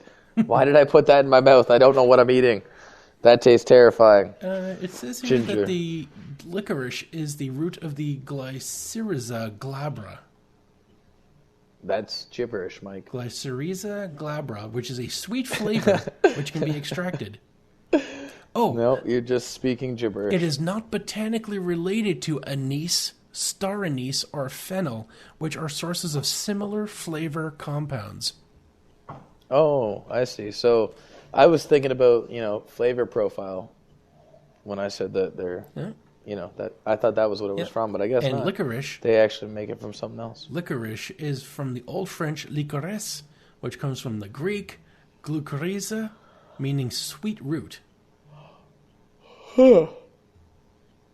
Now I'm learning stuff about food. Yeah, Mike's not always stupid. And now you're learning with taste test. For me, I chose the candy, the Jawbreaker, because it's the exact same method to destroying a Jawbreaker. Is you go to your dad's garage and you get the pair of adjustable vice grips and you get the hammer and you just wail on it for 3 different days. Just as Jason does with a counselor. Yeah, just as Jason does, or as I had to do eventually with this, and you just wail on it for 3 days until eventually it cracks, and then it's just not as satisfying because every layer is the same as the last layer. It's just hard sugar that you're just trying to bust through, and then eventually you get to the center and you're like, oh, it's just more sugar. Well, shucks. Yep. You know that there was a series, a TV series based on Friday the 13th? I did not. I know, obviously, the movies, It but I didn't know lasted there was a 3 series. seasons, and it was a Canadian-American collaboration. Really? And it has fuck all to do with the movies. Jason does not make an appearance. None of the What? characters that survived the movie is here. It was, even when it aired in the United Kingdom, it was called Friday's Curse. That's so lame. But it does have connections. It does have connections to the cast and crew. The Are they at Crystal Lake? No. Or But the what? show's producer was the producer of Friday the 13th Part 2. And then he was also... Oh, he was a producer in the movie from Friday the 13th Part 2 to Friday the 13th Part 8, which was Wow. a year before the TV series ended. And the show's star, John D. LeMay, went on to star in Jason Goes to Hell, The Final Friday. And guest star Oh. John Shepard played Tommy Jarvis in Friday the 13th, A New Beginning. And David Cronenberg appeared in Jason X. Huh. So there is no Jason, because the plot is that a guy made a deal with the devil to sell cursed antiques, but he broke the pact and it cost him his soul. Now his niece and her cousin Ryan have inherited the store, and with it, the curse. Now they must get all the antiques back, and the real terror begins. So, That is lame as fuck. there's no psychotic mongoloid in a hockey mask chopping people up. It's just people getting antiques back. Which really sounds like Antique Roadshow. Warehouse 13. Oh yeah, that's actually a great show. I was Which is a gonna make great fun of show, a great premise Yeah. on this. But apparently it was done first, and it lasted 3 seasons, so it couldn't have been that awful. that. That's terrible. I don't know. I feel like somebody just pumped out 3 seasons of this. Like they might have been rolling off the back of Jason money because they were making it at the same time as the movies. And sure, the movies aren't really going to be making a lot of money, but if they make enough money to clear it, and then they have leftover money, then that leftover money can easily make a TV show or fund the tail end of a TV show or whatever. And apparently when it aired, it placed second just behind Star Trek The Next Generation when it aired. What? It was second in the male 18 to 49-year-old demographic. So this was a Fuck, fucking that's hit. weird. This might have been something that I watched by accident and just didn't even know the name of. You know what I mean? Something like that. Yeah, it says it was created by Frank Mancuso, who was the producer for several Friday the 13th films. Huh. So apparently this was a good show. Yeah. Well, Well, so we're you ready to yeah, move on to the... we're halfway done. Perfect.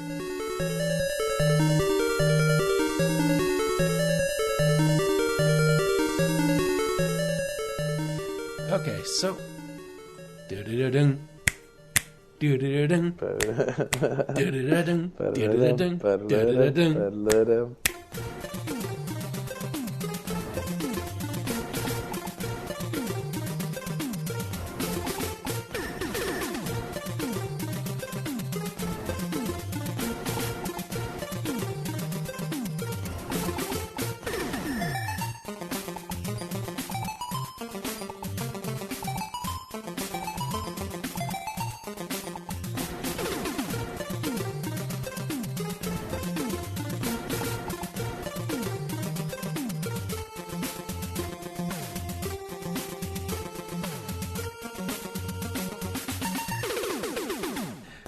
We got My hands are too cold. Fester. My hands are too cold to snap. They're in my pocket. You're afraid that they're going to break off if you try. It's chilly. Yeah, so we got Fester's Quester. Or, nope, Yes, just we sure Fester's do. Quest. And I gotta say, the overall music of this game was nice. The power-ups felt neat. But Yeah. let's just talk about the game. Okay, Fester's Quest, released 1989 in North America and in Europe a whole year later on September 14th. And it's basically a run-and-gun overhead adventure game.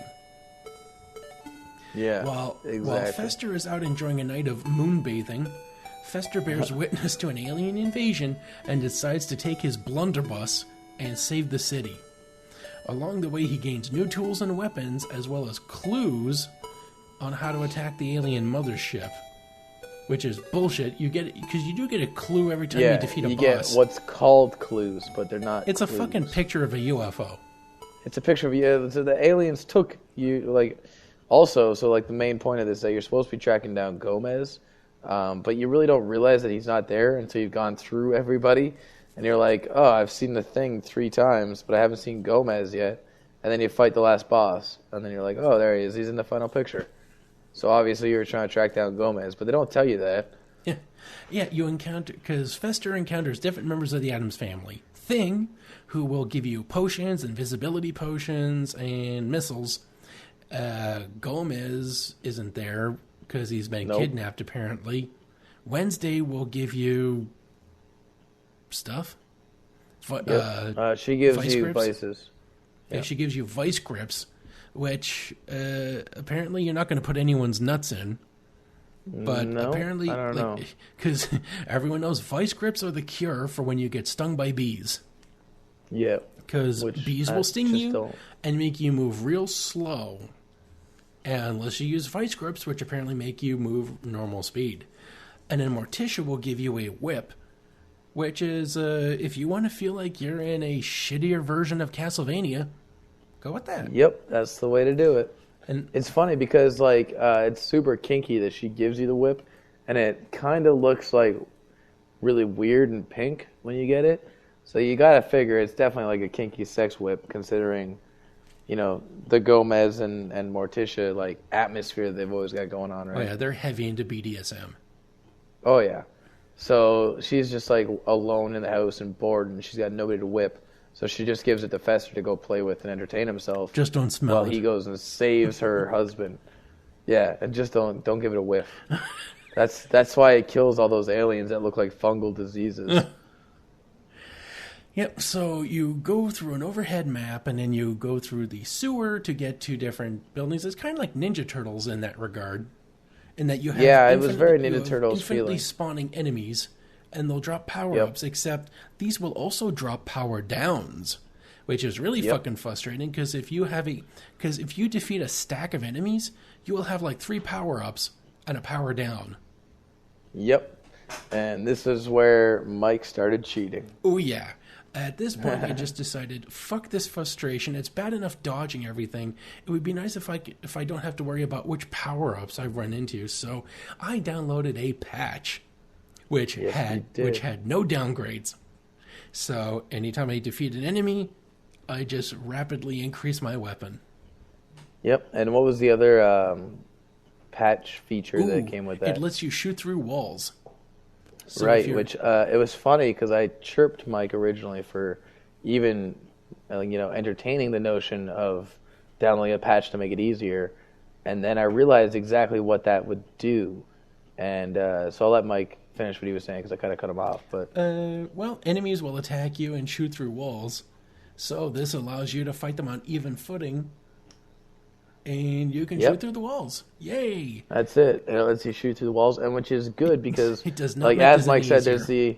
there's the occasional bad guy that shoots through the walls. I didn't find any of them till the alien ship really that were actually bothersome.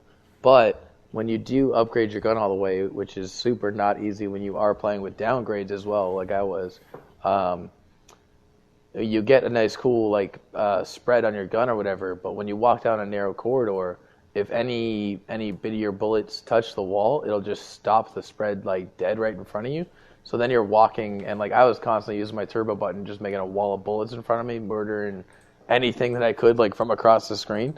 And then if I hit a wall though, it would just stop dead, and then they'd creep up on me, and they'd all surround me, and I had to start shooting my way out, which is a real pain in the ass.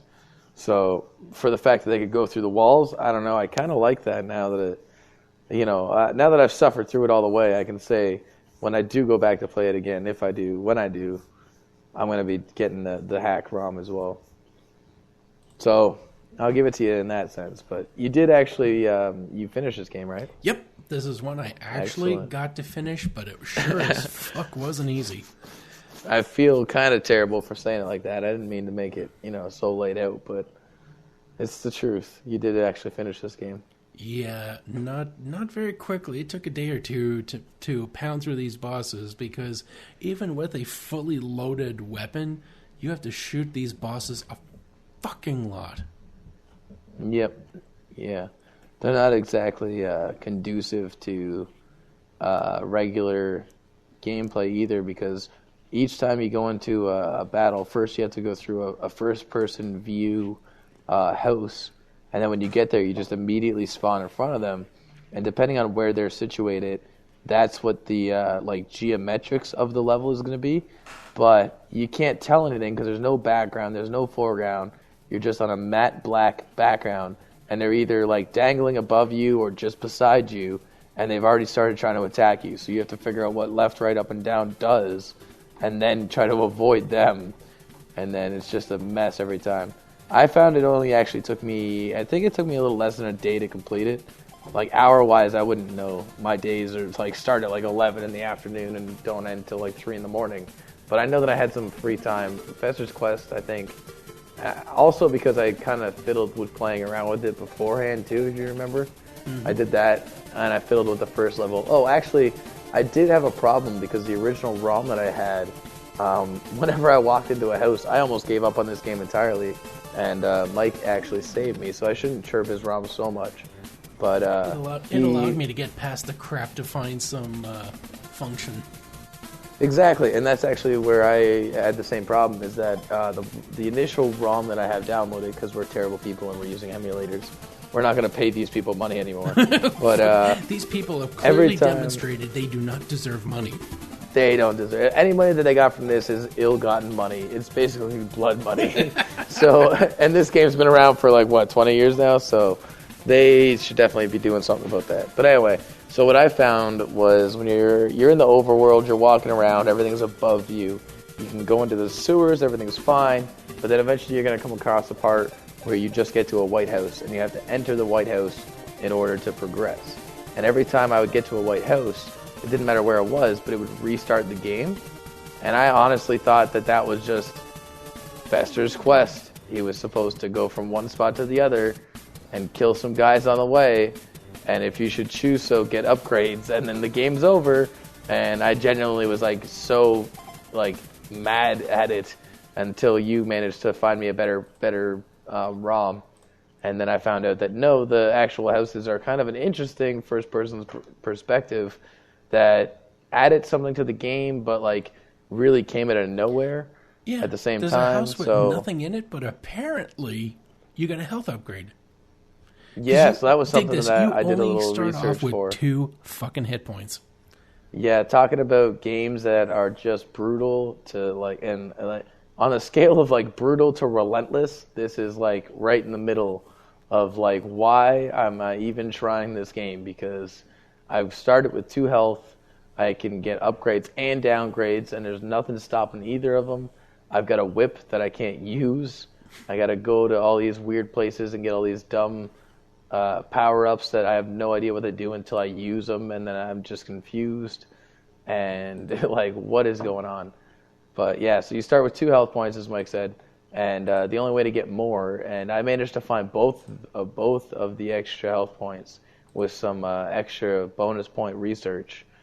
To be honest, this is probably one of the first video, or not first, but like this is one of the only video games I've really gotten deep into the research. I went into like 3 or 4 walkthroughs to find out what I needed to know.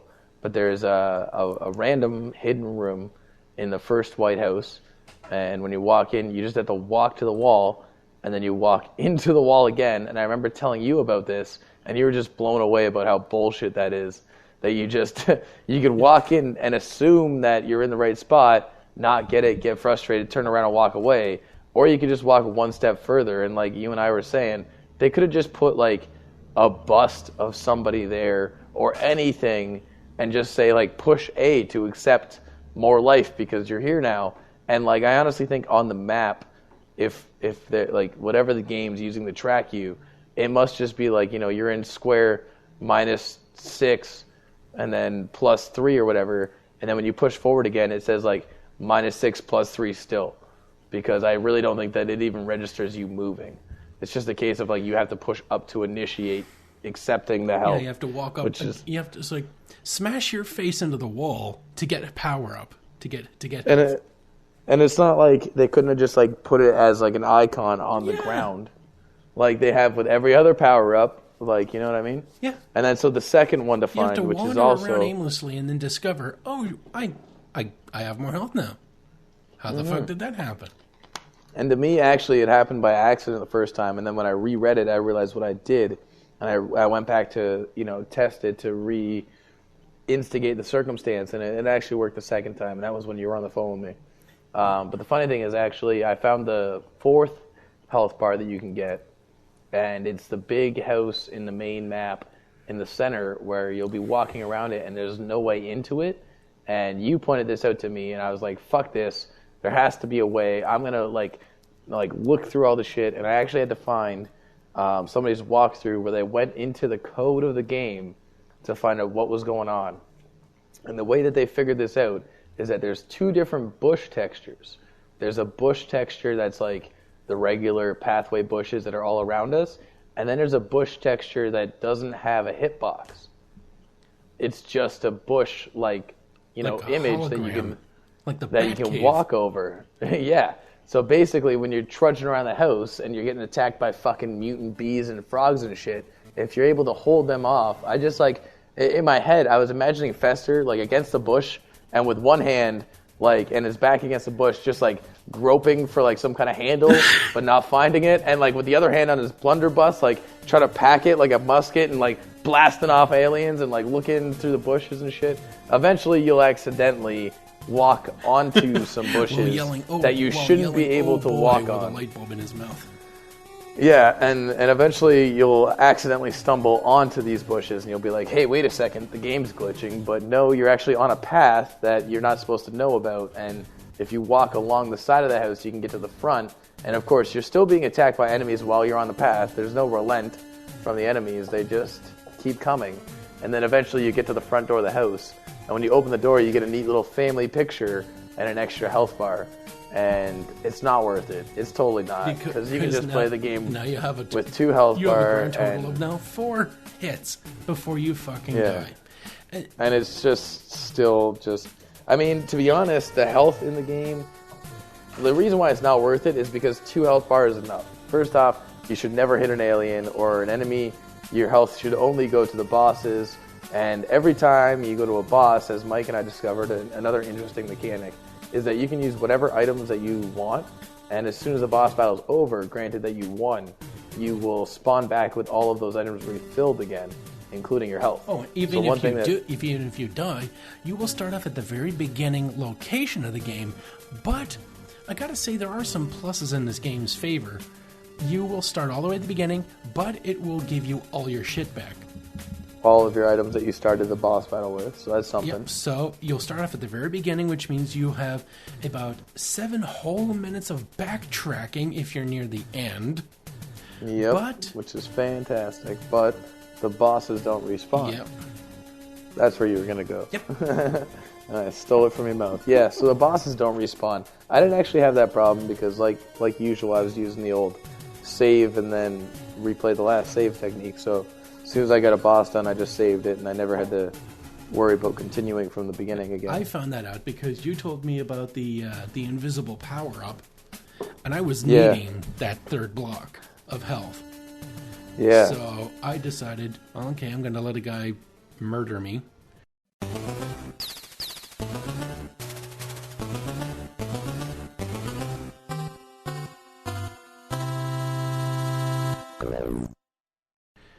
Knocked me all the way down. And then I backtracked through the entire game, got the thing, and then just powered my way through, and again walked around the cabin twice, because again, how was I supposed to know?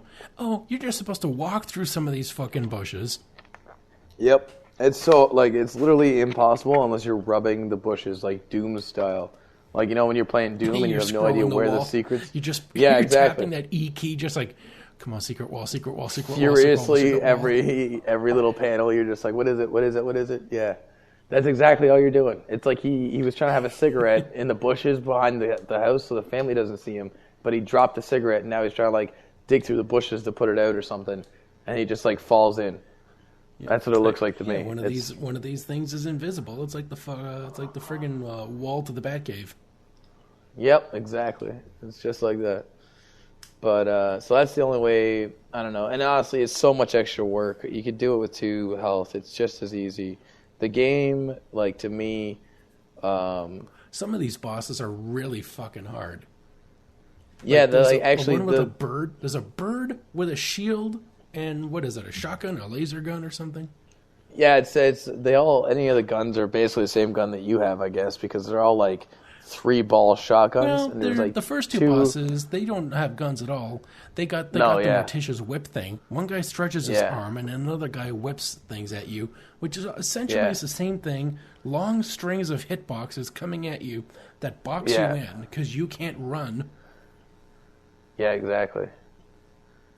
And then the other 3 guys, they all had guns, I think, but the guns were all basically the same gun.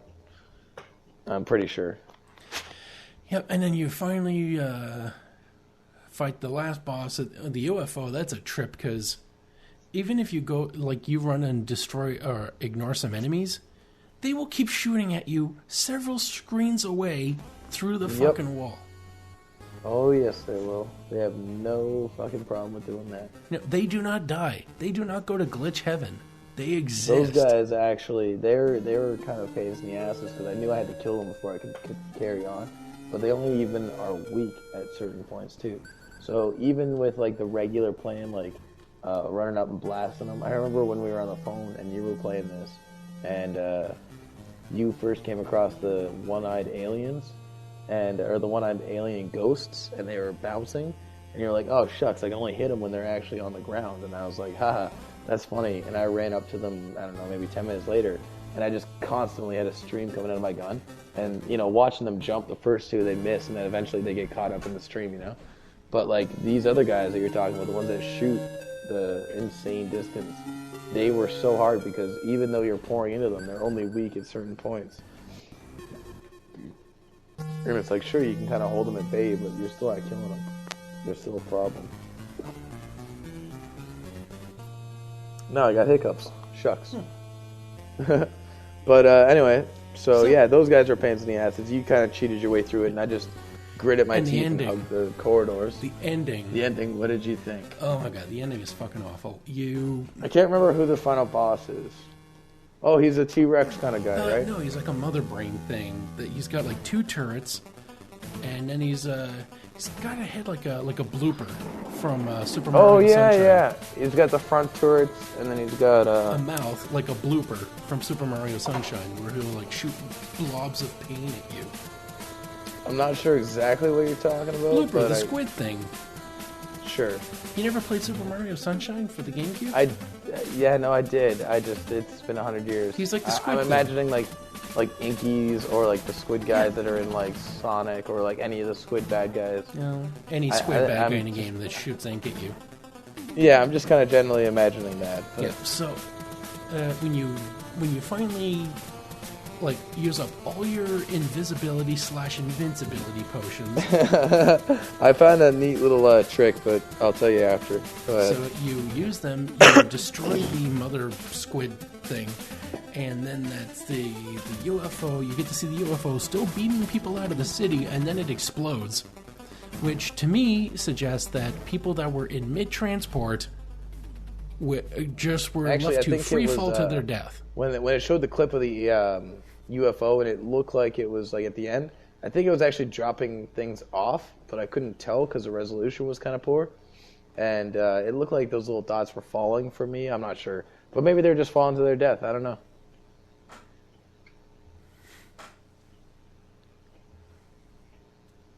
Yeah. And then we get to see... just a snapshot. No cutscene. Just basically a picture of the Addams family surrounded in a crowd, and Fester just standing above while they're all smiling at him, and he's just got a big shit-eating grin on his face. And like the clues that you're getting, it just is like a picture of like a really shitty sketch of an alien craft that you can assume is like it's every fucking alien craft. It just looks like a saucer with antennas. and then it's got a little red blip off to the one side of it, which to me is hilarious because whatever the orientation of this map is, just makes it that much more confusing. Because if it's a flying saucer, then it's round. So no matter where you are in the ship, there's no like dimension to look through at the map. You know what I'm trying to say? Like the map's just a cross section of the ship. You're at any part of the ship. There's no you are here. It's just a map. It's totally useless. It's just a map with a blip on the side. It could be anywhere. That blip could be in the center. The blip could be at the edge. It just depends on where you're standing in the ship.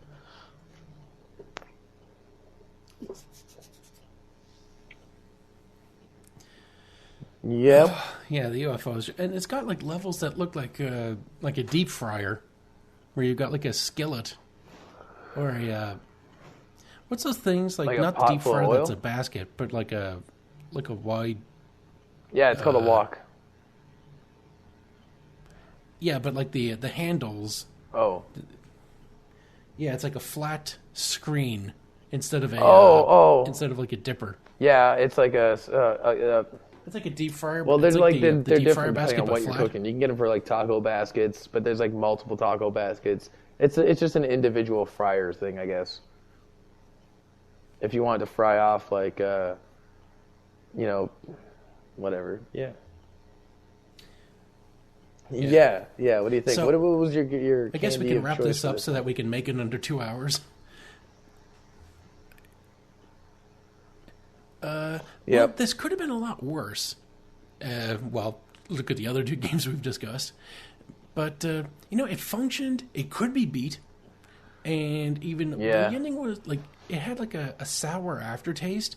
A lot of work to get to it, but it could be worse. Yep, that's So pretty my on point. candy I could see how, equivalent is the if red this was licorice in somebody's nibs. household collection, they would probably enjoy it.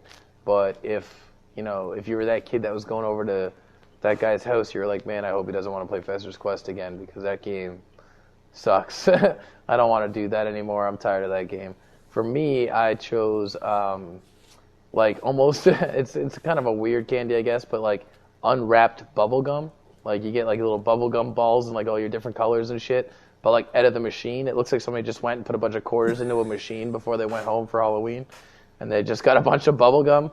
And by the way, kids, don't eat unwrapped candy. Just don't do that. That's probably bad. Especially if the candy happens to be labeled with a label that says razor blades. That's not healthy either. Razor blade jawbreakers for your mouth. Makes your mouth taste like copper.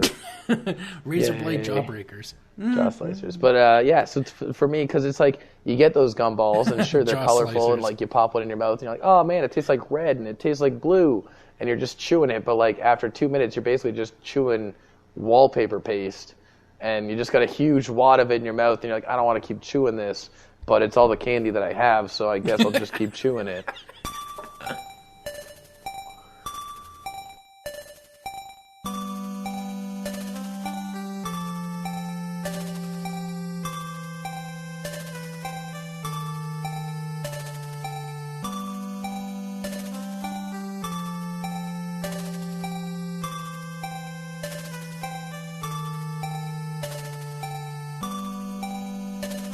Monster in my pocket. So I guess final this takes game. us to The tastiest of all the The, treats. the reigning And champion. I'm kind of sad because this one I actually spent the least amount of time on. It was the least hassle. You know what I mean? Well, you know what I mean. What did you think of it?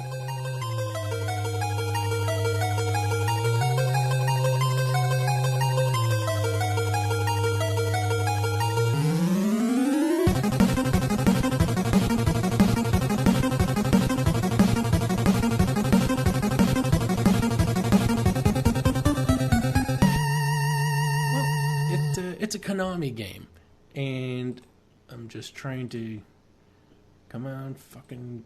All right, see, Monster in My Pocket is a series that was created in 1989 by Matchbox as a toy line of small soft plastic figurines that represent monsters and other Basically the same thing as tangentially the fictional new Universal beasts. movies they're trying to do. And in the first run, and there was 11 series released. The in the first run, there was like 11 monsters, I believe. Oh, no, there was 200 monsters in the collection, and they were assigned a point value, like from Tyrannosaurus Rex, Griffin, Great Beast, Behemoth, Hydra, Werewolf, Invisible Man, blah, blah, blah. And there was different people that participated in this, because this brand was fucking popping off. They were given deals with Shreddies, Bob's Big Boy, Pizza Hut, and Konami. Yeah. Do you know what Bob's Big Boy is? I'm gonna click it. I'm clicking it. It's like an American fast food joint. Really? It's been around since the 60s, I believe. Wow. Oh, shit. No, I recognize that. It came out in 1936. Yeah. So it was one of the original family. I know, I get it. Burger joints. All right, back to the. Yeah. Yeah, so they've been. Yeah, it's the big thing that was terrorizing Springfield when they're all like, don't look, just don't look. Don't look at the monsters, don't look at the monsters, just don't look. Yeah. So, and the toy line ran into difficulty when it released Hindu gods as monsters. Because they're not even it's not even like, Jesus action figure with Kung Fu grip. It's like, hey, look at this other guy that we don't understand, and we're going to make him a villain, so fuck you guys. Let's just take someone else's religion and sell it for profit. Yeah, because more these fictional are all creatures monsters. like Kali, Ganesha, Dr. Voodoo, the Invisible Man. It's like, hello, I tried to be very nice, but you're kind of pissing me off here.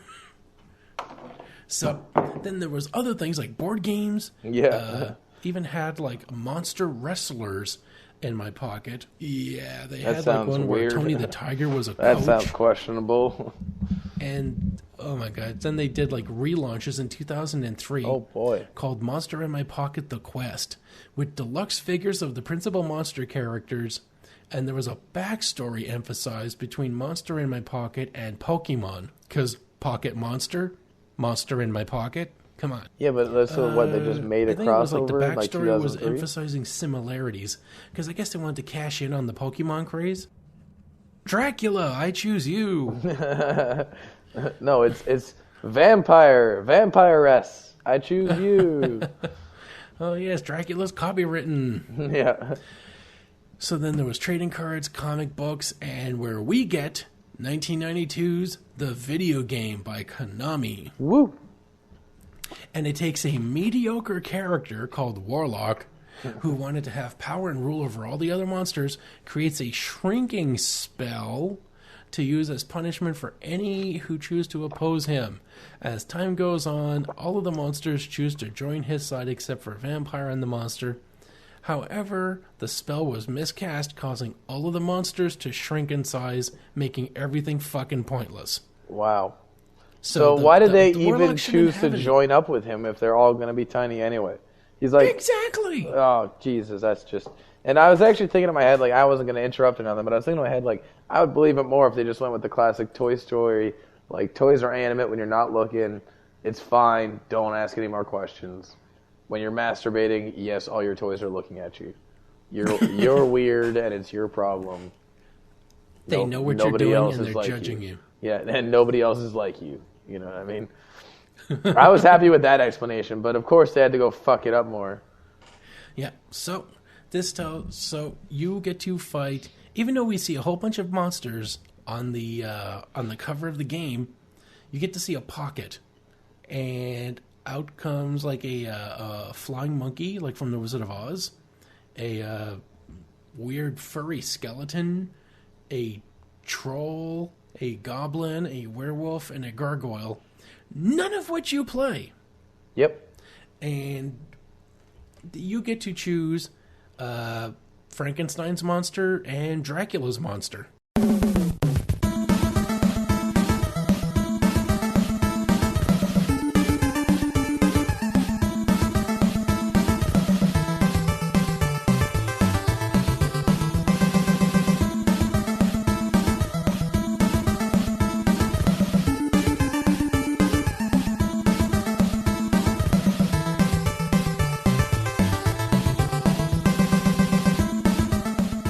Oh man, I love this.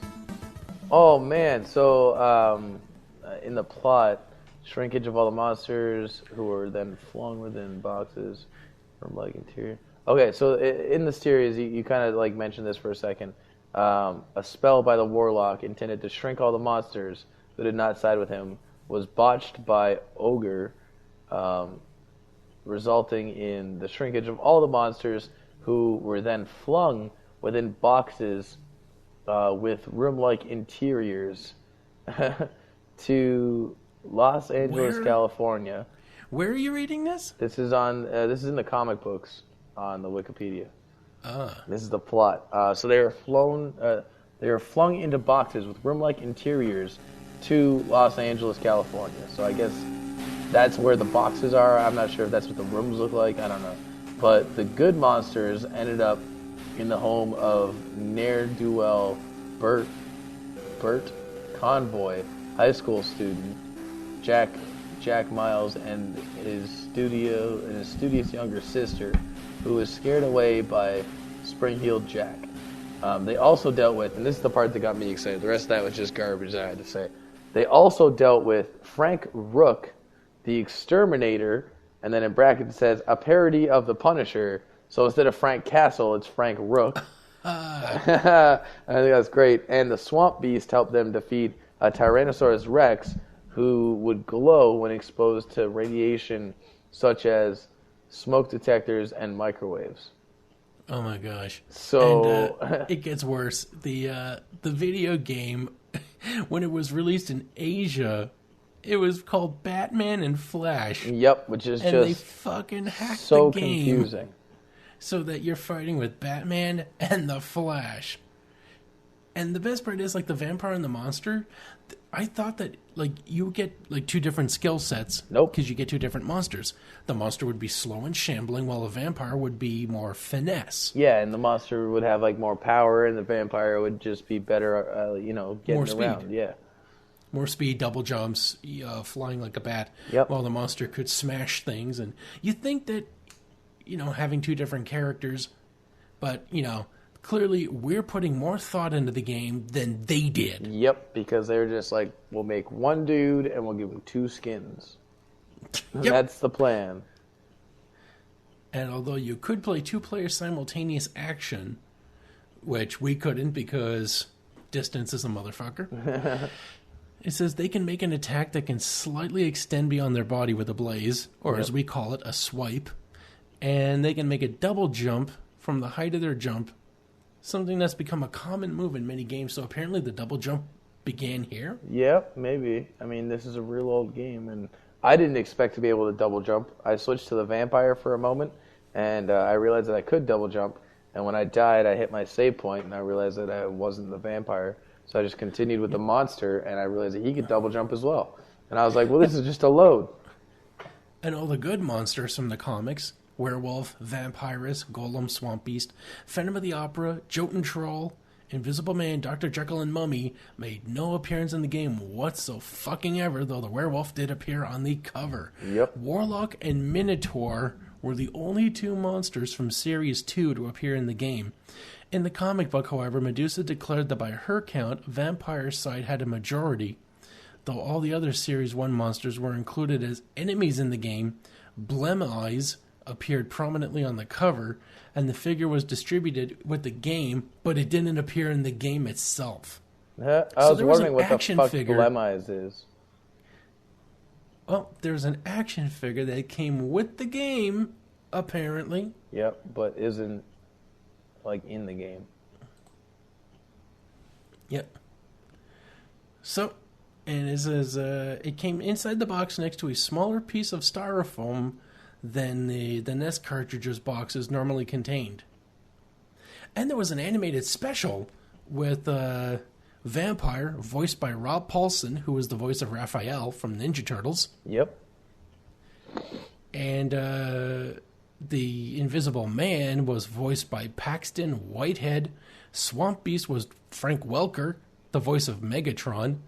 And you just got to go to IMDb.com to check out the monster in my pocket, the big scream. Yep. Because on the cover is the Wolf a formerly white-furred werewolf, Yep. becoming the Jamaican Wolfman. He's the Wolfman. He's the Wolfman. And he's a fucking werewolf on the cover with dreadlocks. And he's got like a Jamaican shirt, green and yellow. Yep. He's just it's like a he Hawaiian looks fucking Jamaican stoked. shirt. Look at the size of Swamp Beast's footprints. Ah, this is terrible. What are we gonna do? They're big, we're small. They've got Terry, and I got a big plane. Calm yourself, Big Ed. First, we must think logically. Second, Wolfman gets a good whiff of this. Ooh, it smells like the landfill on a hot day. So, that Wolfman nose of yours should be able to track Swamp Beast's scent right back to the vampire's lair. I feel the blood pounding in my ears. Boy, that's the go. It's like he looks like that pocket's been hotboxed. I can't go on about this because we gotta run short on the game. But damn, this game, a glowing redemption, only compared to these games, but on its own was feeling rather tepid. It's you jump around, you do double jumps, you can do a swiping attack, and that's it. You can't do any shooting, long range attack. You got to get close enough to the enemy for them to hit you. Just like Monster Party. Yep. But, strangely, better play control, better bosses.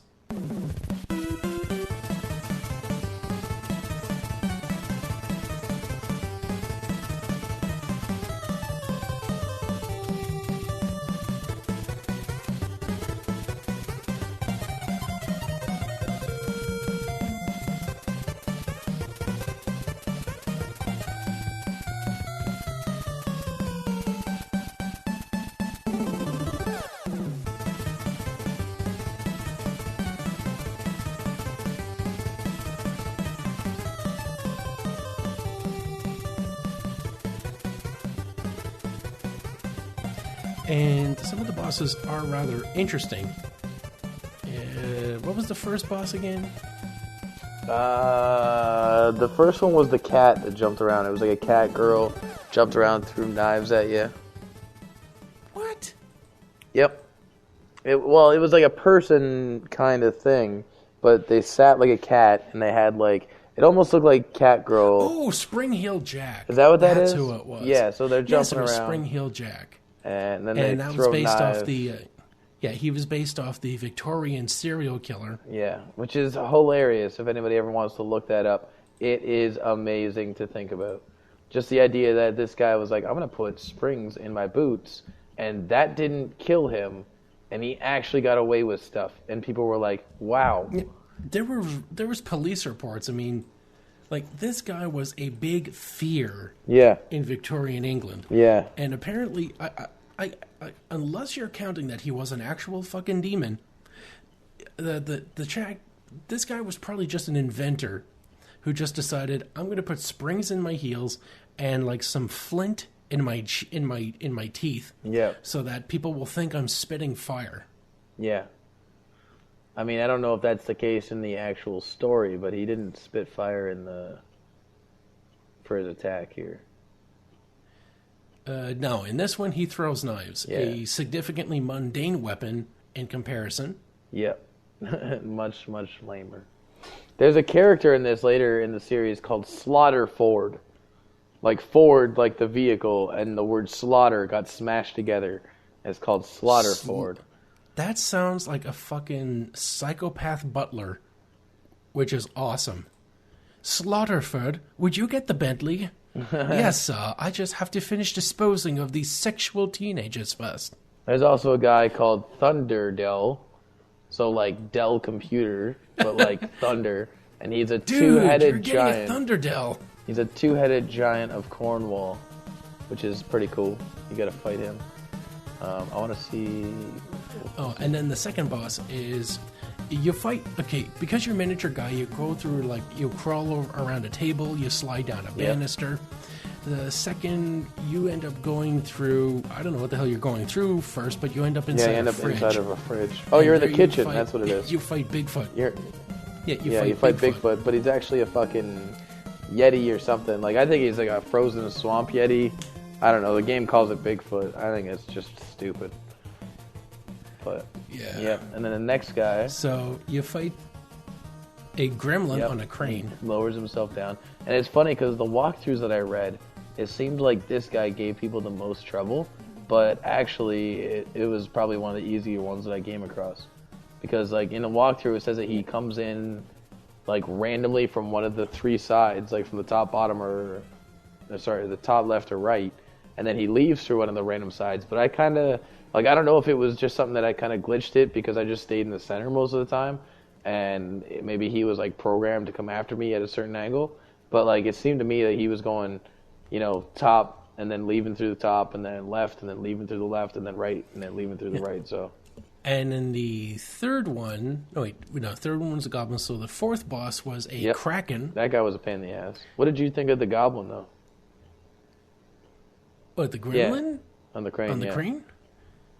It took a few tries to beat him. It was, like, he moved around a lot, and every time I tried to, because these bosses take so many hits. And there's no indicator. You can just see them you get blink anxious. a little bit, and that's it. You try to pace yourself, but then you get anxious and think, I'm going to get a few extra hits, and that's what I did that, actually. My chef was watching me when I did that, and he was laughing his ass off. He was like, oh, you got too antsy there. You should have just waited on it. And I was like, yeah, I know. I should have just waited. But and then you fight the Kraken, who he's constantly flailing his arms. Like, he flails his arms twice, and then, he immediately starts dropping. So you got to, jump over the arm as it's falling to give him one or two swipes. And it was ridiculous. Actually, I got lucky once, and I got 4 swipes, and it cost me a life. Or not a life, but a health bar. And you only get 5 health bars in this, which I thought was, pretty generous considering we started with 2 in the last game. Oh, and the mark of a good game, the name is always on I was saying that to my chef, too. I was like, look at this. That's how you know that you're playing a real good game. Back in the day, it's got to always be telling you that that's the game that you're playing. Because at any point, if you notice how cool this game is, they want you to immediately know what the game's name is. If your friends walk in and go, "Hey, what game are you?" Oh wait, I don't have to ask that fucking question. It's telling how me. Cool! That's the greatest game I've ever seen. What's it called? Oh, never mind. Exactly. Don't even bother me. So then after the Kraken, who do we got next? Well, then you fight. Then you go fighting outside, and you fight the construction site leads you to the gremlin, and then you fight the sewers to fight the Kraken. Then number 5, I believe, is the Medusa. Sure.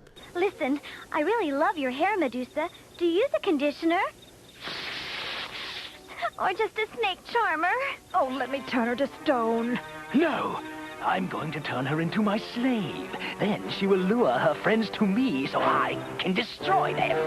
No, I'd never hurt my friends. I don't actually have a list in front of me. I'm just remembering it. It's called, she's called Medusa, but it's really more of a She's more of banshee, a witch or a banshee. You see 5 she just ghosts. comes in as 5 different translucent ghosts, and then one of you has one of them has a sonic scream that she hits you with. It's little, sonic waves that come out of her, and then that's how you know. And then you gotta attack the shit out of her while she's flying at you.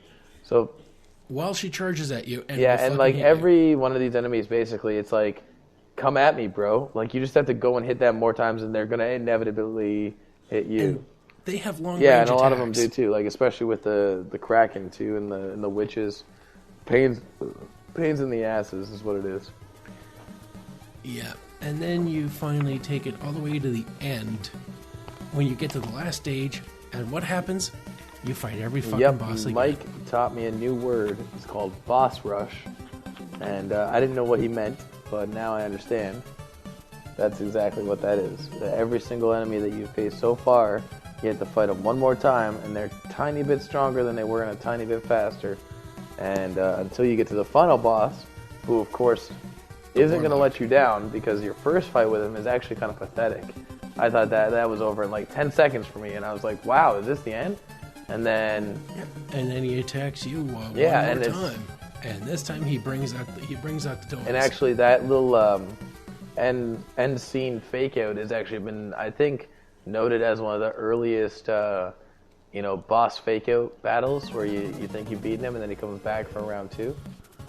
So yeah, I was it. You get to see pleasantly some credits. surprised. You get to see credits thinking that the Warlock is beaten, and as you're watching them on the credits, as you're watching them on the TV, then the Warlock's face will show up again going, you thought you defeated me, but I am much stronger than you think. I will defeat you. Yeah, and then he comes at you again, and I loved it. And then the TV attacks you. The fucking TV attacks you, which is cool. And only when his face is tuned in, because it de-scrambles like you're watching porn. It just scrambles out. Back in the 90s. You're watching pay-per-view porn in the 90s. His face just distorts and scrambles, and then when it comes into view, then you can attack him.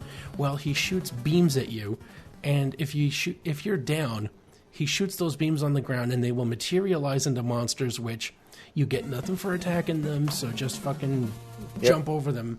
Or, when he's about to shoot at you, you can jump up, so he shoots the beams and they go off screen, and then they don't materialize into anything, so it's just that's the trick that I learned really, really quick off into the battle. So my method was stand right beside where his head was going to appear, wait until his head appeared, and then jump, double jump, and then let his eye beams go underneath me or past me or whatever, and then just keep feeding him until he fades out again. And that was how I got through him. But you think you would just unplug the TV? Yeah, if only, right? If only. And then you finally destroy him, and you get some credits, and then you get to see the TV saying the end. It's a nice little wholesome little wrap up for you, and it really makes you feel good that you did the whole game. This game was made so much easier to play by the fact that you don't have 2 health bars to start with. You've got 3 lives, and every time you kill an enemy, it adds 10 points to your bar. And I think it's every 500 points you get a new life. So every 5,000. 5,000. Every 2,000 points. Yeah, 2,000. So for me, honestly, I remember beating the game and having more life than I started, and that was actually the first time in any of these games that we played for any of this. The other 4 games included. I've never... Where the relentless enemies finally produce something for you. Yeah, it's finally worth grinding. And even with, we haven't encountered that since No, Castlevania. and even with, Fester's Quest or, what was the other one? Not Friday, Monster Party. There's a little bit of grinding that you can do, a little bit of farming. Like Fester's Quest, you really don't want to get too ahead of yourself without having all your gun upgrades yet, right? So you just basically find a hallway with infinite enemies and you just mow them down and try to get more upgrades and downgrades. And then the same thing with Monster Party, where you can get the health and you can get the dragon pills or whatever, the gargoyle pills, but there's a limited number of them, so you don't want to farm them all out. Yeah, that only increases your health, but if you die, you're still fucked. This one actually gives you lives, where you can actually just camp out. Actually well, I didn't even bother doing that. Jesus, why didn't I bother doing that? You could just continue to spawn enemies. Oh my gosh, can you hear the light bulbs? My brain's like a microwave that just turned on. Just boom. Well, you didn't have to, so I'd have to say this game was a challenge to chew on. But overall, a little sweet, not overly sweet, but compared to everything else, it was a challenge, but it had a nice chocolatey coating around it. So I'd have to compare it to a Tootsie Pop. I'm actually drawing a blank, and I cannot remember did I say earlier if there was a candy that I think there was one where you just agreed with me. Yeah, I guess you're right. Yeah, I think this might have been it. See, I'm thinking, a candy necklace or something where you get a toy and you get candy. or like a ring pop, but like those are just, they're, you know, something like that. But yeah, Tootsie Pop is real good. It's not it's not super fulfilling, but it's something to roll around, and it's not awful. It's kind of like a Bazooka Joe bubblegum. That's what it was. That's what it was. Oh, I said it was Cracker Jacks, but like Bazooka Joe bubblegum. For me, this one was like... Yeah, well, it was like it is like Cracker Jacks, but instead you got like a shitty comic. Yeah, you get inside. a comic, like there's all kinds of extra stuff, there's a backstory, and you got something to chew on while you're enjoying it all. Like, I could honestly imagine myself as like a, you know, young kid in the early, whatever, 92, whatever, and like sitting down playing this video game and reading the comic book and trying to watch the TV show. You know, like, I could see this breaking its way into my household. It just never did because my parents didn't love me.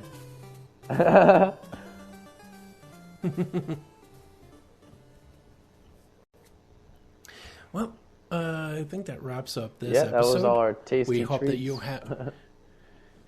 we hope that you have a spooky Halloween and that you endure just a little less trauma than we did for your entertainment. Right. And feel free to send us any game recommendations. Also, keep your eyes open on the Playing with Power forum or Facebook page, and anywhere else that you happen to spot us, because we're going to start having polls out for our listeners to vote on which games we should play outside of the NES spectrum. We're going to try and include some other platforms, like the Sega Genesis, the Game Boys, and...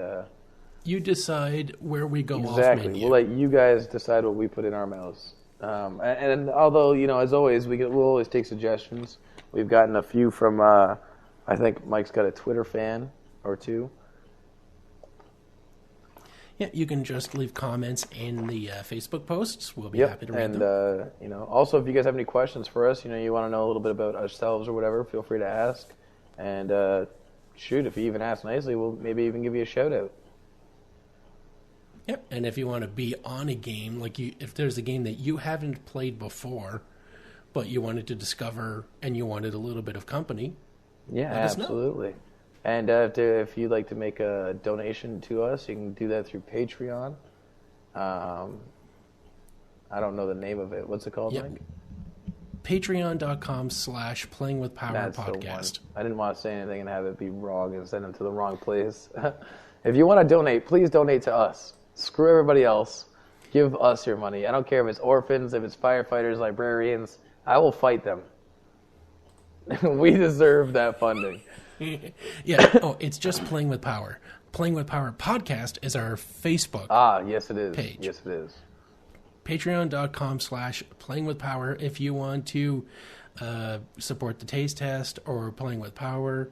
It all goes to the same spot. And, it all goes to helping us keep the lights on and playing more fun games for the fans, for the listeners. Yep, and we can come up with some good things for you, like a separate feed for this or a website. Yeah, exactly. Or perhaps some other types of shows maybe down the pipeline. Cough, cough, cough. But it's up to you guys. So if you guys want to fund us, that'll be great. And if not, we just want to hear from you. So. Yep, because the show will always be free. Yep, because it's more fun to do it than not. So, I'm Mike. And I'm Brandon. And happy Halloween. Happy spooky Halloween. Bam, bam, bam, bam, bam, bam, bam.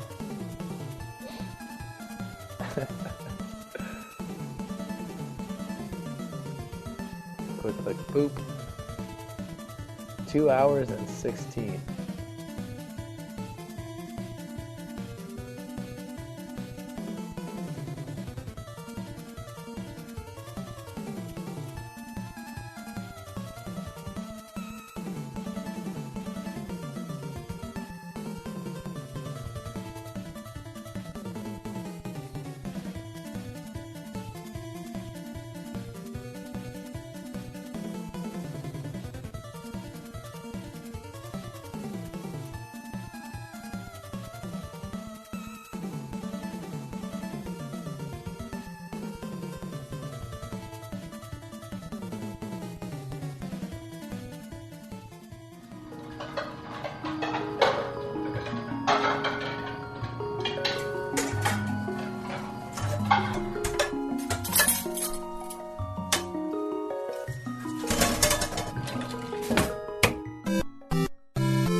started a tiny fire. We're going to have to take a 1 second stop so I can go play with this tiny fire. I'm not kidding. So, brief, momentary editing pause or whatever. Boop. I put my cigarette out the window and it landed on the lawn chair, and it started a fire once before, so I can't risk it. I started a fire, which started the whole camp screaming. Lovely, lovely reference. I think... tits, come on, don't fall. Don't fall. I saved it. We're good. We're good. I think, well, my thing's still recording, so we'll just be like some odd muffled audio for you to edit out. Boom. And we're back from my fire aversion. Hey, that was great, wasn't it, Mike? Sure was. Oh, man, I absolutely loved it. I was riveted the whole time, making it and listening to it for, like, definitely the 6th or 7th time, I'm honestly sure. Well, how could we not? I mean, it was just such brilliant editing and... Quick, Mike, coverage. Name all 4 games. Name all 4 Fister's games, Quest, fast. Monster Party, Monster in My Pocket, Friday the 13th. You nailed it. Honestly, listeners, we've taken this, like, we've done this take like 6 times now. He nailed it. That was excellent. Well done, Mike. I'm surprised he hasn't tried to quiz me on any of this bullshit. That's because I'm just looking at a copy of the game that came in the mail, and I just want to, like, get my hands on that bitch. Oh, Mikey. Well, let's get Mike back to his vacation while we enjoy our little halftime in between the 2 seasons that we got, and I can get back to killing zombies at my buddy's house, and everybody can get back to listening to the next retrospective, which, do we announce them? We'll see you on Friday. Wait, do we announce them, Mike? I just did. I said we'll see them on Friday. Yeah, but like, what's the next episode? Tell me, Mike. Tell us the secret. What is it? The next episode. No, we introduced your pick on the day that we air your pick. Yeah, no, I'm talking about the next real episode. You know it. You know it's gonna go. Tell the secret. It'll be after your last pick. Brandon is the last retrospective, as I announced earlier, and he wasn't paying attention. But, like, I'm trying to... This is Never a mind. fucked up Listeners, outro, man. You're an outro, man. Don't tell me what's fucked up. Listen, I'm the one in a lab coat, all right? Oh. If I keep... We'll see you next week, listeners. Bye. Keep it all. Bye, listeners. Love yous. Bye.